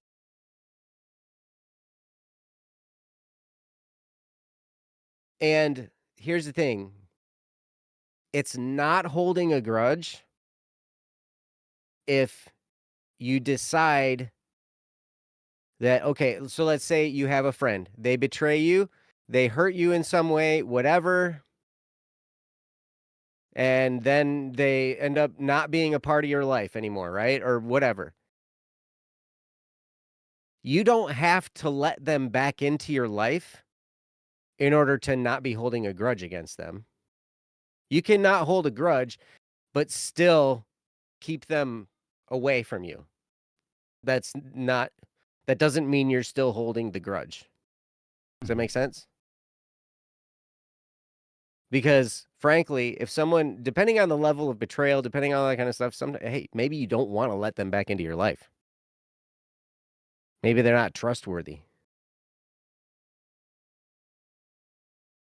Possible. I don't know. I've seen it go both ways. I've been betrayed by people. I've been hurt by people. Sometimes I've let them back into my life and then we end up being friends. Sometimes I've been betrayed by close friends. We had a small hiccup in our friendship, and then we still remain friends. Sometimes I've had people that, have betrayed me. We've lost touch, we've lost contact. We're not friends anymore. And then they come back, and it was one of the biggest mistakes ever. And it just hurt, whenever they were around. I've had that happen too. I've had all kinds of different scenarios in this. Right. And so I can't just tell you blanket statement, this is what you need to do, because each situation is different with each individual. Does that make sense?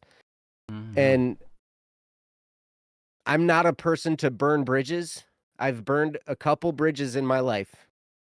One that I actually burned it, and another one that was burned by another person. And I will not burn a bridge anymore. I hate it. Right? So I don't go about like, I always kind of leave the door open for somebody to contact me again, right? Or somebody to have contact with me, because I never know. I've had it go good or bad. And so I don't like to burn the bridge. But at the same time, even if I don't burn the bridge, that doesn't mean I'm going to be all super trusting if they decide to come back. Mm. Right? Fair. Fair. Because you can't always do that. So anyway, Wolfrix, that's okay. So I have to say, I'm sorry. I'm sorry if I came off strong, and I'm sorry that one of your friends betrayed you and started picking on you, because that stinks. It does. That was one of my oldest wounds that I had to reconcile when I was an adult again. Like one of my oldest, most deepest wounds of a memory that I had held on to, and I never dealt with it, and it was messing with my life decades later. Mm-hmm. It was messing with my behavior because I had taken that experience and I had held a grudge for a long, long, long, long time. And I had built walls and I was mistreating people and I wasn't moving forward in my life. And it was because I didn't have this part of me fixed yet. I didn't have it, I hadn't healed. I hadn't allowed myself to heal. And so that was when I had to actually go back to that experience, and I had to go back to the time when I was sitting in the stairwell crying my eyes out because this person betrayed me and was picking on me and all this kind of stuff, right? And I was sitting in that stairwell just crying.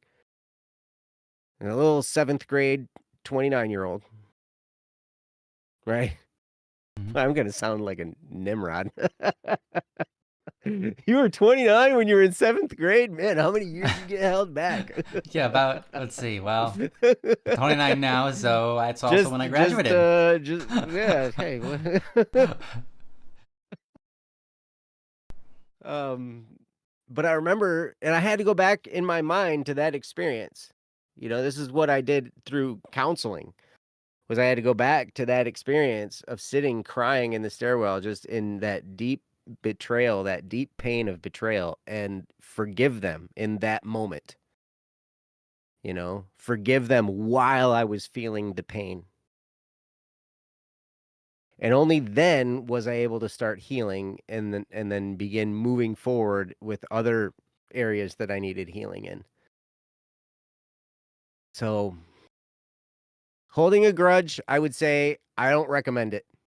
Sometimes it's unavoidable for a while, but I would deal with it as quickly as I possibly could. I would go through this exercise of trying to forgive them. And if it takes more than one try, that's fine. It took me a lot of tries for some of these things too, where I had to actually consciously go back because it still hurt. And I had to be like, okay, I forgive you. And then sometimes I had to, like, if I was still hurting from it, I had to remind myself that I'd already forgiven them, you know? And then I had to be gracious with myself and say it's okay for me to hurt, because these things sometimes they hurt for a while, and time is the only thing that's going to heal it. And so I had to be willing to be gracious with myself while I went through the pain of the healing. And yeah, so That'd be my recommendation. I would say I wouldn't hold a grudge. But the other part, having only a few set number of people that you trust, that you open up to, I think that's totally fine. And I think that's absolutely good. So anyway, I've talked for a while. I am sorry about that. I also flew off the handle maybe a little bit. You're great. So Ryan problem is here. gonna love you. Yeah. That's what we're He's here to gonna do. make you feel all great. I'm gonna yell at you. That's what we're here to do. Yell at you And and yell at Ryan's you and love you. Yeah. and then Ryan's gonna come in and he's gonna be Call you. like, "Hey man, you're so awesome," because you are. Yes. Wolf, you are so awesome. Mm-hmm. And Yeah. I only want what's best for you. And I can speak from my experience, and sometimes there are wounds that I don't know. Sometimes these topics are a little bit triggering. They open up a wound, and I'm just like, oh yeah. Yeah. That's okay. Understandable. Yeah. So it happens. Mm-hmm. Anyway, I love you. You're awesome. Here's Ryan. Hi. Hi. Hey. Looks like a nice coffee there. Or maybe it's just water. It's not Is coffee. it mug water? It's mug water. Mug But water. It does have a hint of coffeeness to it because yeah. I had coffee in this cup earlier. Nice. Nice. Well, okay. Mhm. So yeah, Wolfrix. Mine's gonna be maybe a little confusing. What I've got to say about this. I agree with a lot of what Joe was saying. I'm gonna talk about openness and trust, and my view on it is definitely different than the norm, and my view on it definitely is not one that's easy. Okay? First of all, here's the thing. My openness with people, I'm very open. I'm very open with people. And the reason I'm open with people is because I recognize that there's value in being open with people. But I also recognize is this. All people, everybody, because they're human, will probably wrong me at some point in their life. Will probably betray me. Will probably not take me into consideration when they're doing something, and they'll be mean or whatever, right? Everybody, like no human being is worthy of my full trust. Okay? Because Did you say no human being is worthy of it? yeah, there are no human beings that are fully worthy of my trust, other than Jesus, I guess, if you want to throw him in there. I thought you were going to say other than Joe. I was going to be like, no, no. No, and I include myself in that because I even betray myself. In fact, I probably betray myself more than anybody because I make bad decisions. I make mistakes. I make decisions that I didn't realize were going to be bad until I made them, you know? Until months later sometimes. Yeah, that's true. That's true. And so it's like, here's the thing. I'm not going to live my life as though I can't trust anybody. Even though the reality is everyone will break my trust. The other reality on top of that is that it's worth trusting some people.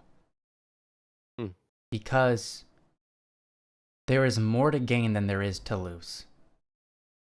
Here's the problem. You have to be strong enough to pick yourself up when others hurt you. To live like you can trust everybody. Because at the end of the day, when someone isn't considering you, or when someone decides to betray you, or whatever, you only have yourself to pick you back up. Because it's not it's not going to be helpful to wait for others to pick you up. You have to be very mentally strong, and you have to be willing to forgive. And that is your motive. Because here's the thing, you can look at the world in many different ways. And one of the ways you can look at it is that, like we talked about in the last topic, we see the people as valuable, right? We see the person who ripped the blanket to be more valuable than the blanket that was ripped, right? Mm. And that person is more valuable than the wrong that they did, Mm-hmm. right? And so, we can look at the world and intentionally search for gain for everybody, or we can look at the world and try to run from pain because it hurts. And I know a lot of people who've lived their lives. Every day is just, how do I reduce the amount of pain? How do I avoid the problems? It's like, oh, I don't want to bring that subject up at the dinner table because that's going to cause a lot of problem. And it's like, that's fair. You don't need to cause problem on purpose. But at the same time, sometimes some things need to be said for the betterment of your relationships with people. So there's not this stagnant, like, heavy miasma over y'all, like, choking you to death and your relationship is dying, right? Right. Like, why did you get that haircut? It looks stupid. Oh, wow. I'm sorry. I'm kidding. Dang. All right. But yeah. Fair. Okay. Good. Yeah. Good example, I guess. But it's like, if I look at the world and I recognize it's gonna wrong me. It's gonna wrong me. Hey, welcome back, Wolfrix. Feel free to like, I don't know, go back and listen to what's been said at like 1.5 speed until you catch up, or just tune in now and then go back and watch the rest later. Joe had a lot of really great things to say. Joe had a lot of angry things to say. Joe had a lot of angry things to say, so it's worth like checking out. So, I mean, I will. Look at those eyes. Yeah, so you can do whatever you like there. And I'll just keep going on. So anyways, my point of this is there's a lot of ways you can live your life. And being afraid of being wronged doesn't tend to make you find joy in life. It doesn't create the ability to be happy, right? Because your focus is on what you're running from. Your focus is on not being able to trust because you're worried you're going to get hurt. Where instead what you need to do is gather the strength and endurance to be able to be hurt by anybody and still find your way up and find your way to peace and find your way to joy. Because there are so many people in this world who are good and they want to do good. And yeah, there's a lot of people who are malicious, but there's a lot more that are good deep down. But we're all misguided. We're all confused on things, myself included. We all do stupid things. But if you live your life being unable to let anybody in, you will never reap the benefit of the good nature of their heart, but you will always find yourself in the position where they're showing their bad nature of their heart. Because if you're open with people, it allows them in to show you the good side. But if they want to hurt you, they're going to hurt you whether you're open or not. And so I think at that point, it just becomes a matter of how deeply are they going to hurt you. Yes, that's absolutely true. You have to be really strong if you're going to be open with people, because some people you're going to be super open with, and when they hurt you, it's going to hurt way more because you are way more open with them. But I think a lot of times because the pain is so intense and dramatic in that scenario, we almost say to ourselves, it wasn't worth having the relationship because of how terrible this was. But we fail to look back on all of the good that the relationship had in the first place. And that the relationship was a good thing. It's just that something bad happened in it. And that there is a lot of beauty to look back on and recognize that some of that relationship built you into who you are today in a good way. And some of that relationship built you into who you are today in a bad way. And you have to wade and weed through those. They're always intermingled. And it's like, there's a parable. I know I don't expect you to be necessarily Christian or anything, Wolfrix, but there's a parable in the Bible. And it's the parable of the sower. Or actually, it's not the sower. It's the parable of the, oh shoot, I forget what it's called. But anyways, they plant a bunch of grain in a field. And weeds sprout up in the field, tangling with the roots of the wheat. And they ask, the servants of the field say, hey, what should we do about this? Should we go and take out the weeds? And the owner of the vineyard, it's not a vineyard because it's not a vine, but the owner of the field says, no, wait till the wheat is fully grown and harvested and ready for harvest. Then, when that time comes, pull up the wheat with the weeds and throw the weeds away and throw them into the fire and take the wheat that's good and harvested, and we'll keep that. That's a beautiful, oh, perfect, you're Jewish. Okay, cool. That's a perfect parable for this, because that's evil. That's the evil in the world that we see, right?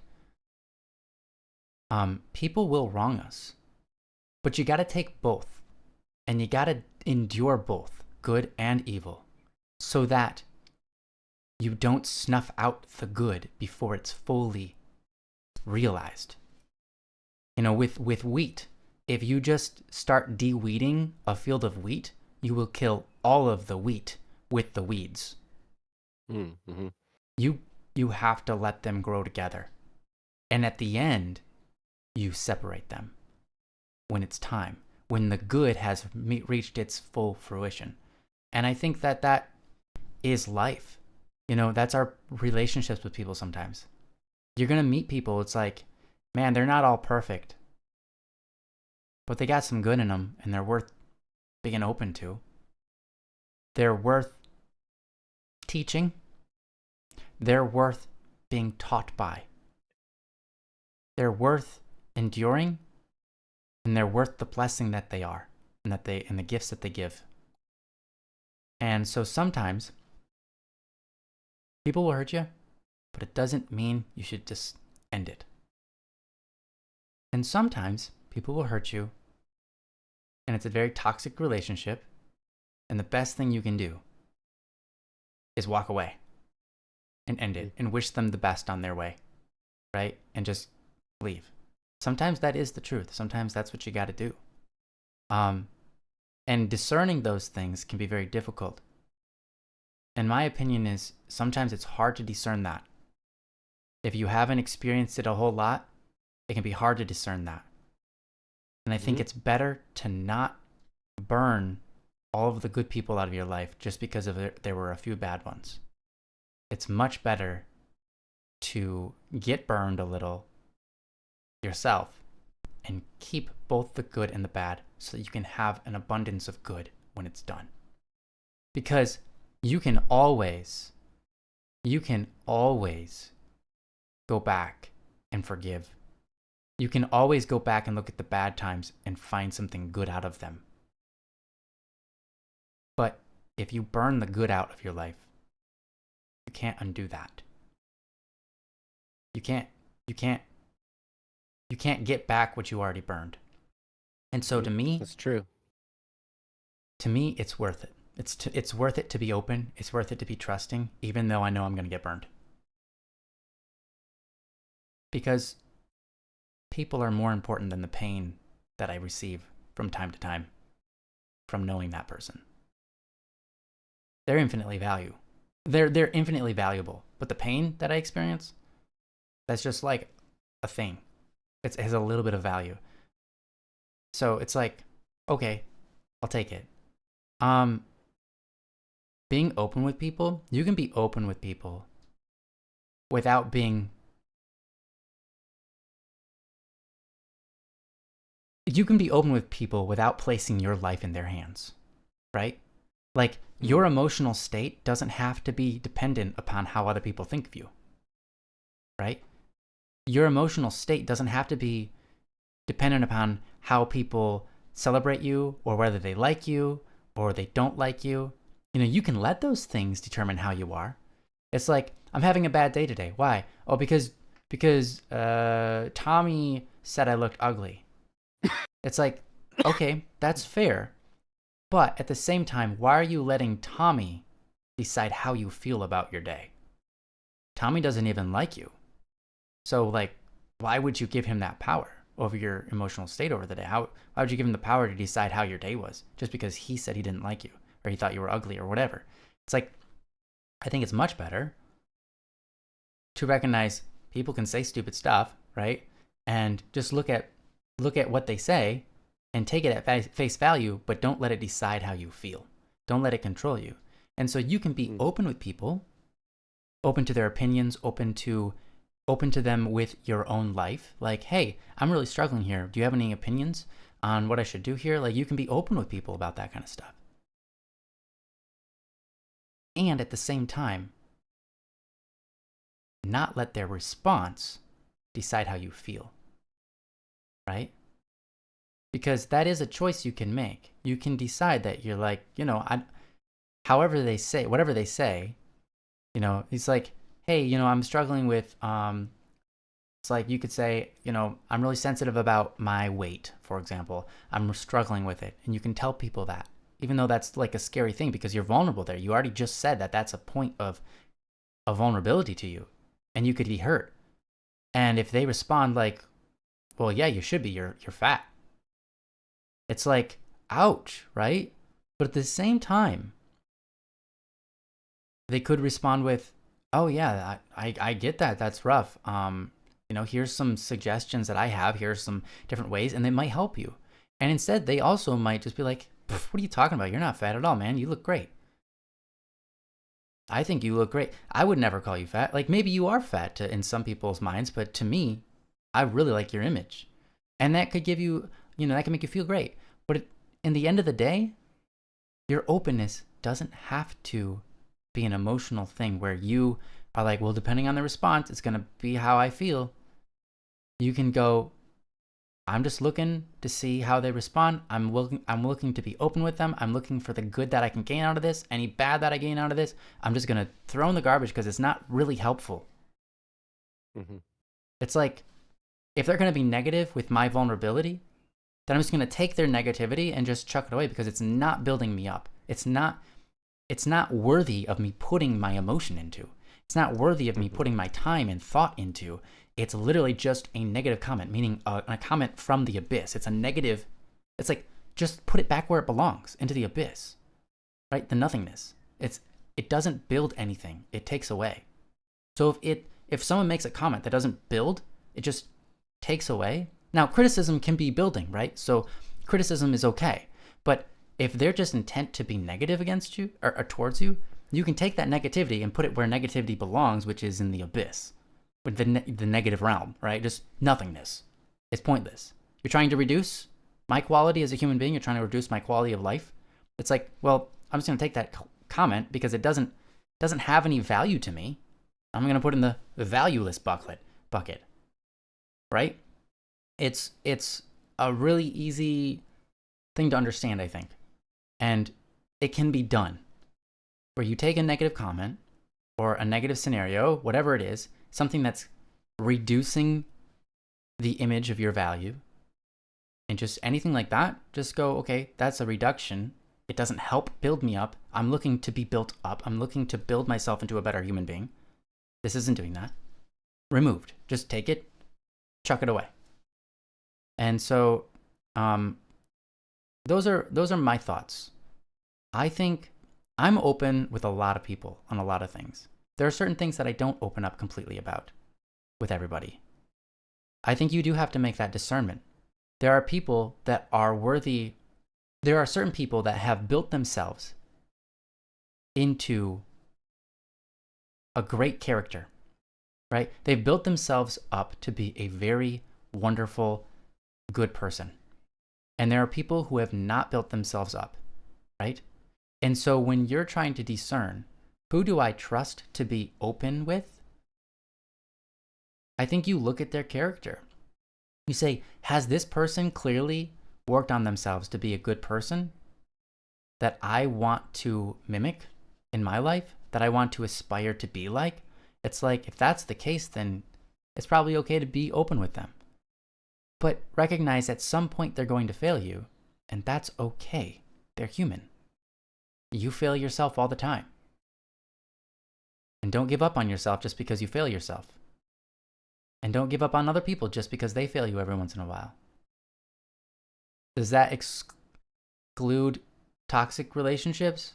No. I think there are certain people where you just have to say, okay, this relationship has brought us to a point where I think this is probably the grounds in which you separate from someone. When the relationship has brought you to a point where you're both making each other worse people.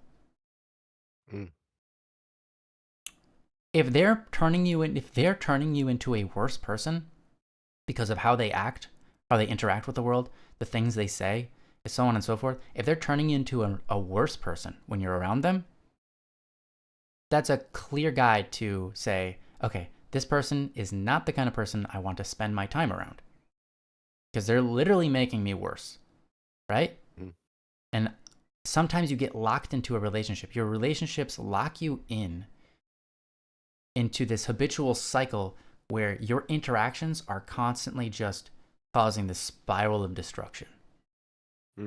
You say something to them, even if you're well-meaning, it gets spun in a negative light. They retort back, and it's like, even if they were well-meaning, you take it in a bad way. It's like you guys have locked yourself into a toxic situation here. The only way out is to break the cycle, and the only way to break the cycle is just to literally leave, right?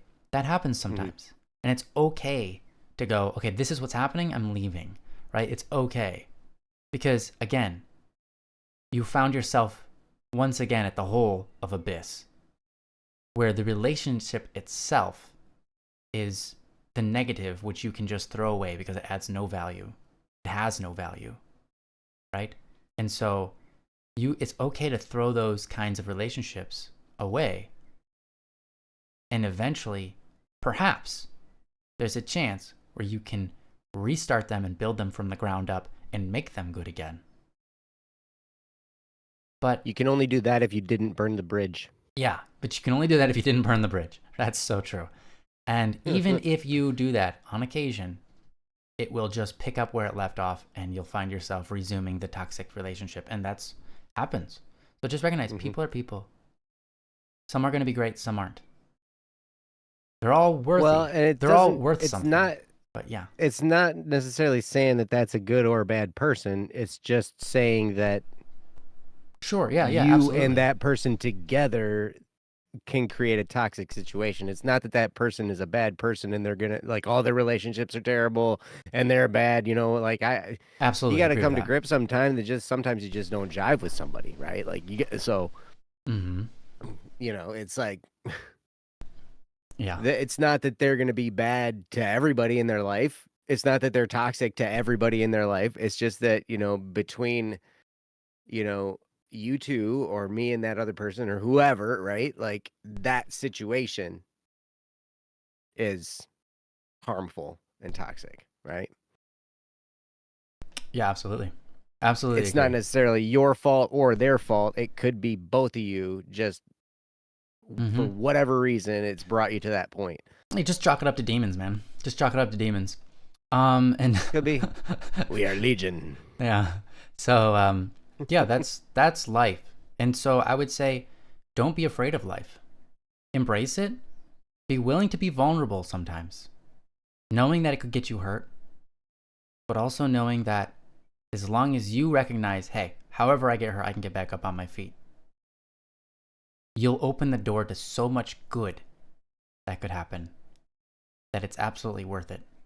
Because even the crappy stuff that happens to you can be some of the best life-changing things you would never want to have lived your life without. So it's okay to be vulnerable,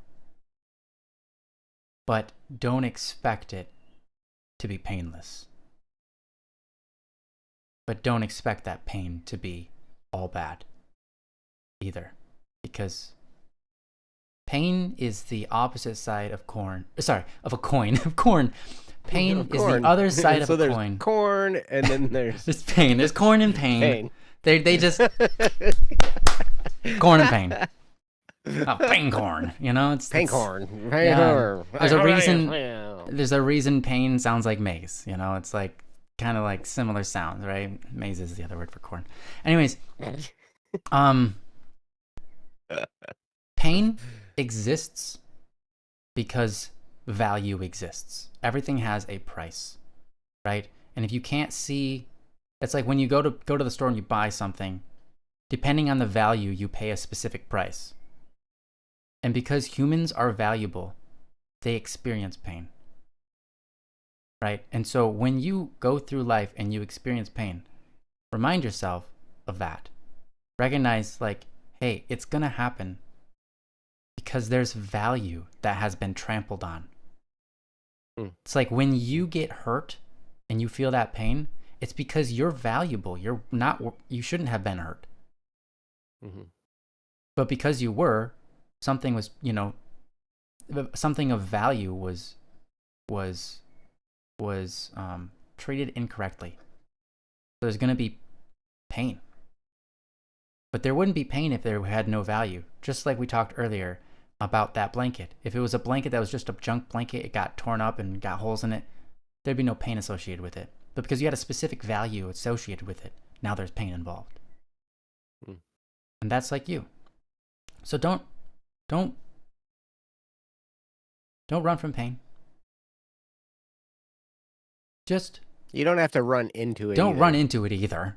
Yeah. it's going to happen. It's going to happen, yeah. Yeah. You don't be a have to masochist. chase it. Yeah, I'm not trying to say be a masochist. I'm just saying don't let other people who betray you make your life into one where you're afraid of being hurt, so much so that you're unable to make good relationships with people, unable to be open with the world, unable to be hurt and get up again. Because if you can be hurt and get up again, it's like you could be Superman. You could just do it and live your life regardless of whatever's going to come your way. Or you can say, I'm not going to live my life because I look out there and there's a lot of pain and I don't want that in my life. So I'm going to sit back here and just kind of not live it. Which, by the way, is an incredibly painful way to live. I've lived that way before too. It's partially called depression in some cases. And it sucks. So I would say it's okay to be specially open with a few people. That's the way I think it ought to be. Because those are the people you have the deepest, closest relationship with. Those are the people you've invested the most time in. Those are the people you know the most intimately. So it makes sense that you're going to be the most intimate with them, right? So that's fine. That's fine. Nothing wrong with that at all. But the grudges, I would refer back to what Joe said. I agree completely. And that's what I got. Thank you so much. You know what I got? Yeah. What do you got, Joe? Loving is what I got. I said, remember that. That's right. Loving is what I got. Don't be afraid of the demons. They can help you with your Latin. That is very true. Demons speak Latin. That is amazing. Who said that? Because it's interesting Baca. because Baca said that. It's actually true It because is. there are exorcists. There's supposed to be an exorcist in every diocese. There's not, but they're There's working not. toward that goal, right? Uh, no, there isn't. They don't Huh, have that's enough what I said. There's not. well Yeah. trained, There's right? not. Yeah.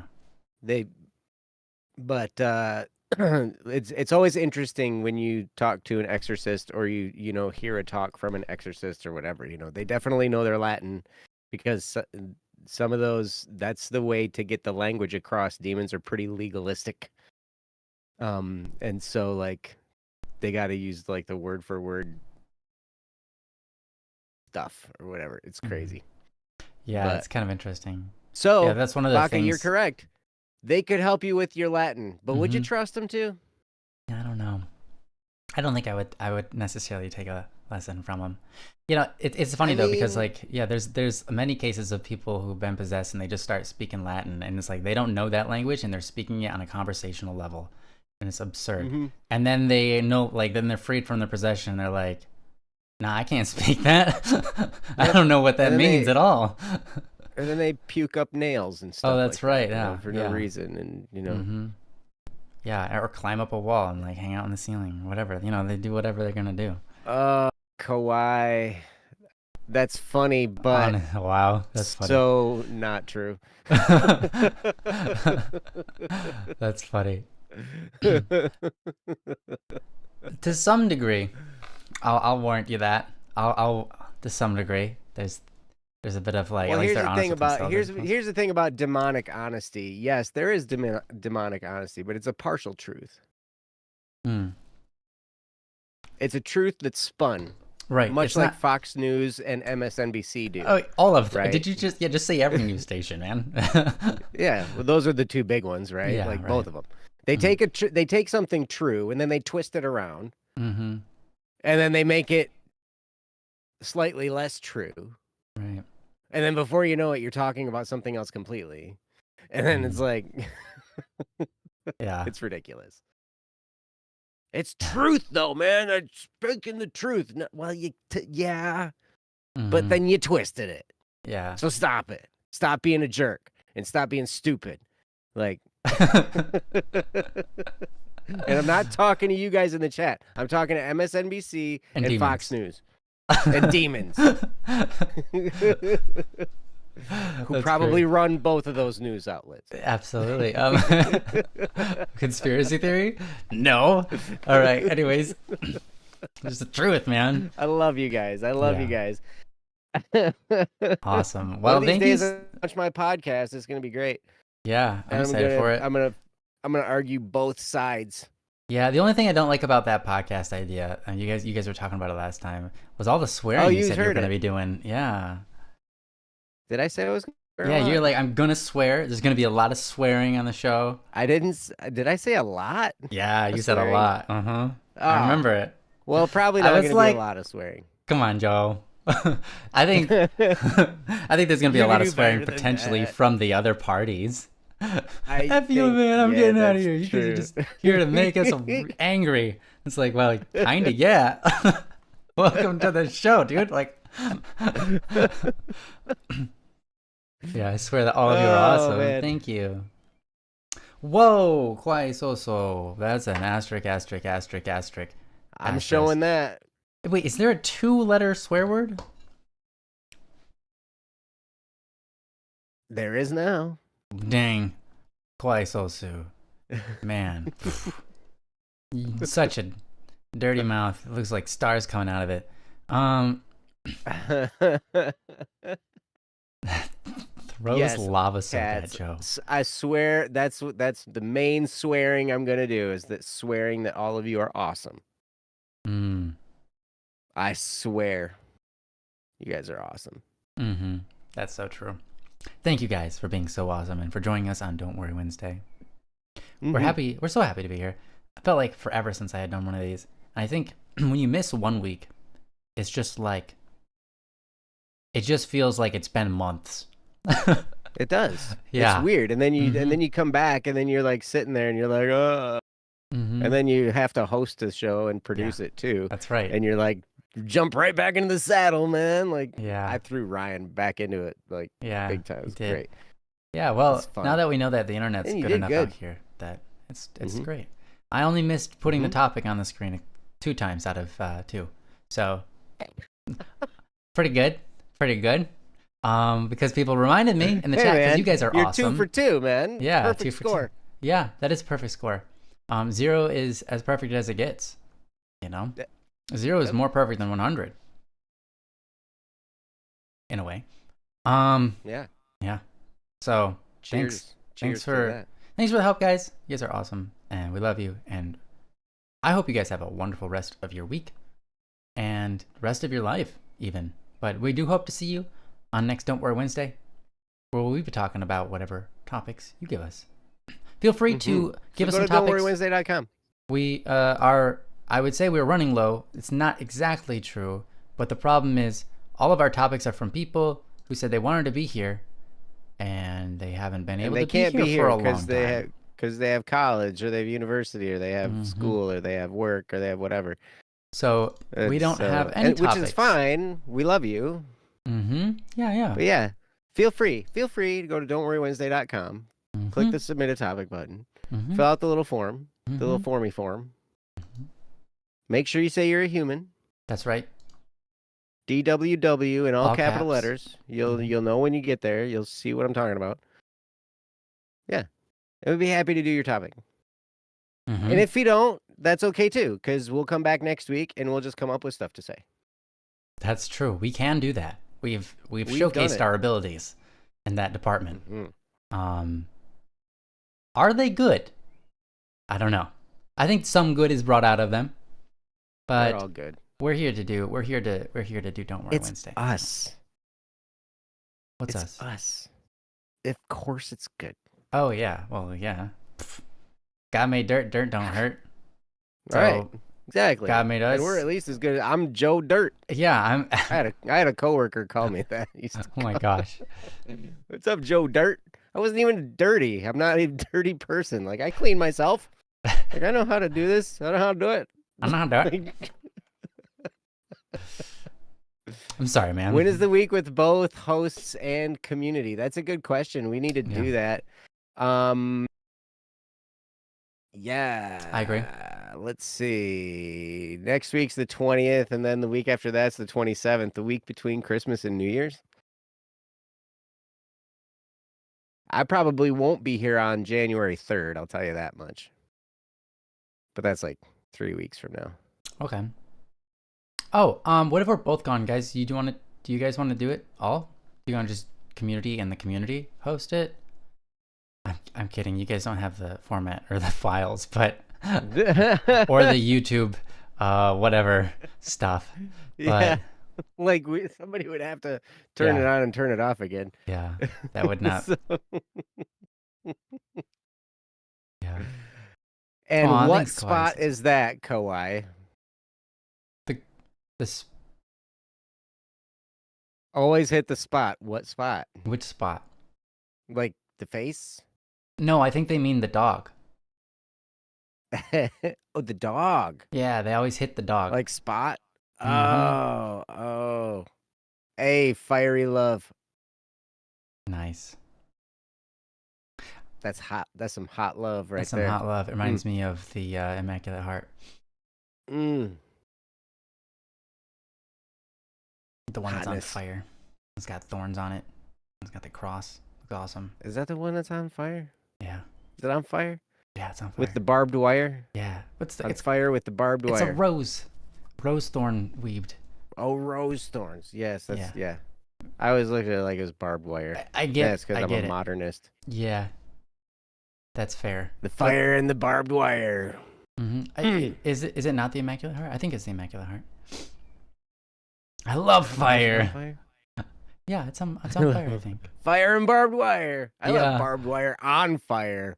I love, man. I'll jump through it. Yo, hey, Steve Nichols, what's up? Steve! Hey. El Presidente. What's going on, buddy? That's my brother. Wow. Yeah. Well, not Kyle, but Steve. It's my brother from another mother. That's who that is. Welcome. Man. Welcome, Steve. You looking good. Yeah, that's awesome. Cool. Well, we're at the end of the show, so I guess we'll just close it out. Welcome to the end of the show. Now we're just talking. Now we're just like talking smack. Yeah. So like whatever. All right. Well, I'll let you guys. And we had Discord snack time too last time. We raided the Discord VC because they was in there. Were you there? Did you see that part of the show? Yeah. It turned into snack. It turned into the snack attack. Like really? we all had like chips and Cheetos and squeezed cheese and I love that. Everything. That's awesome. It was great. Yeah, glad you could finally make it. Sorry we're just ending, but honestly, it's nice to see you, man. Jeez. I'd love to have you back on the show, by the way, sometime, Steve. That would be so awesome. I really enjoyed doing the show with you back in the day. He wants to be on the swear word show. Oh, the swear word show? That's what you guys are going to call it even? I told you. See? I told you. You told me there was going to be a lot of swearing. You try to say, oh, no, Ryan, we didn't say that. And now you guys are calling it the swear word show? No, that's what I'm calling it right now. That's what you said. I know. I'm kidding. Oh my gosh. Yes, fantastic. All right. Cool. Yeah, see, I'm down. He's down. He's gonna be on the swear word show. Swear worder. All right, that's a new word. Wow, man. Do I show or hide this? He's from the president. I don't know. He swore, man. Okay. Says this message is held for review. And he put an F asterisk CK. I don't even know what that means. Yeah, I do. That's great. All right. See you next week when you're a week older. Right. That's a great idea. Love you all. Hope you guys have an awesome life experience and rest of your week, and that there's a bunch of love in it. I will see you. Well, we will see you next Wednesday, and I'm excited. Thank you. Yes. Love you guys. See you next week. Bye now. Peace. Bye.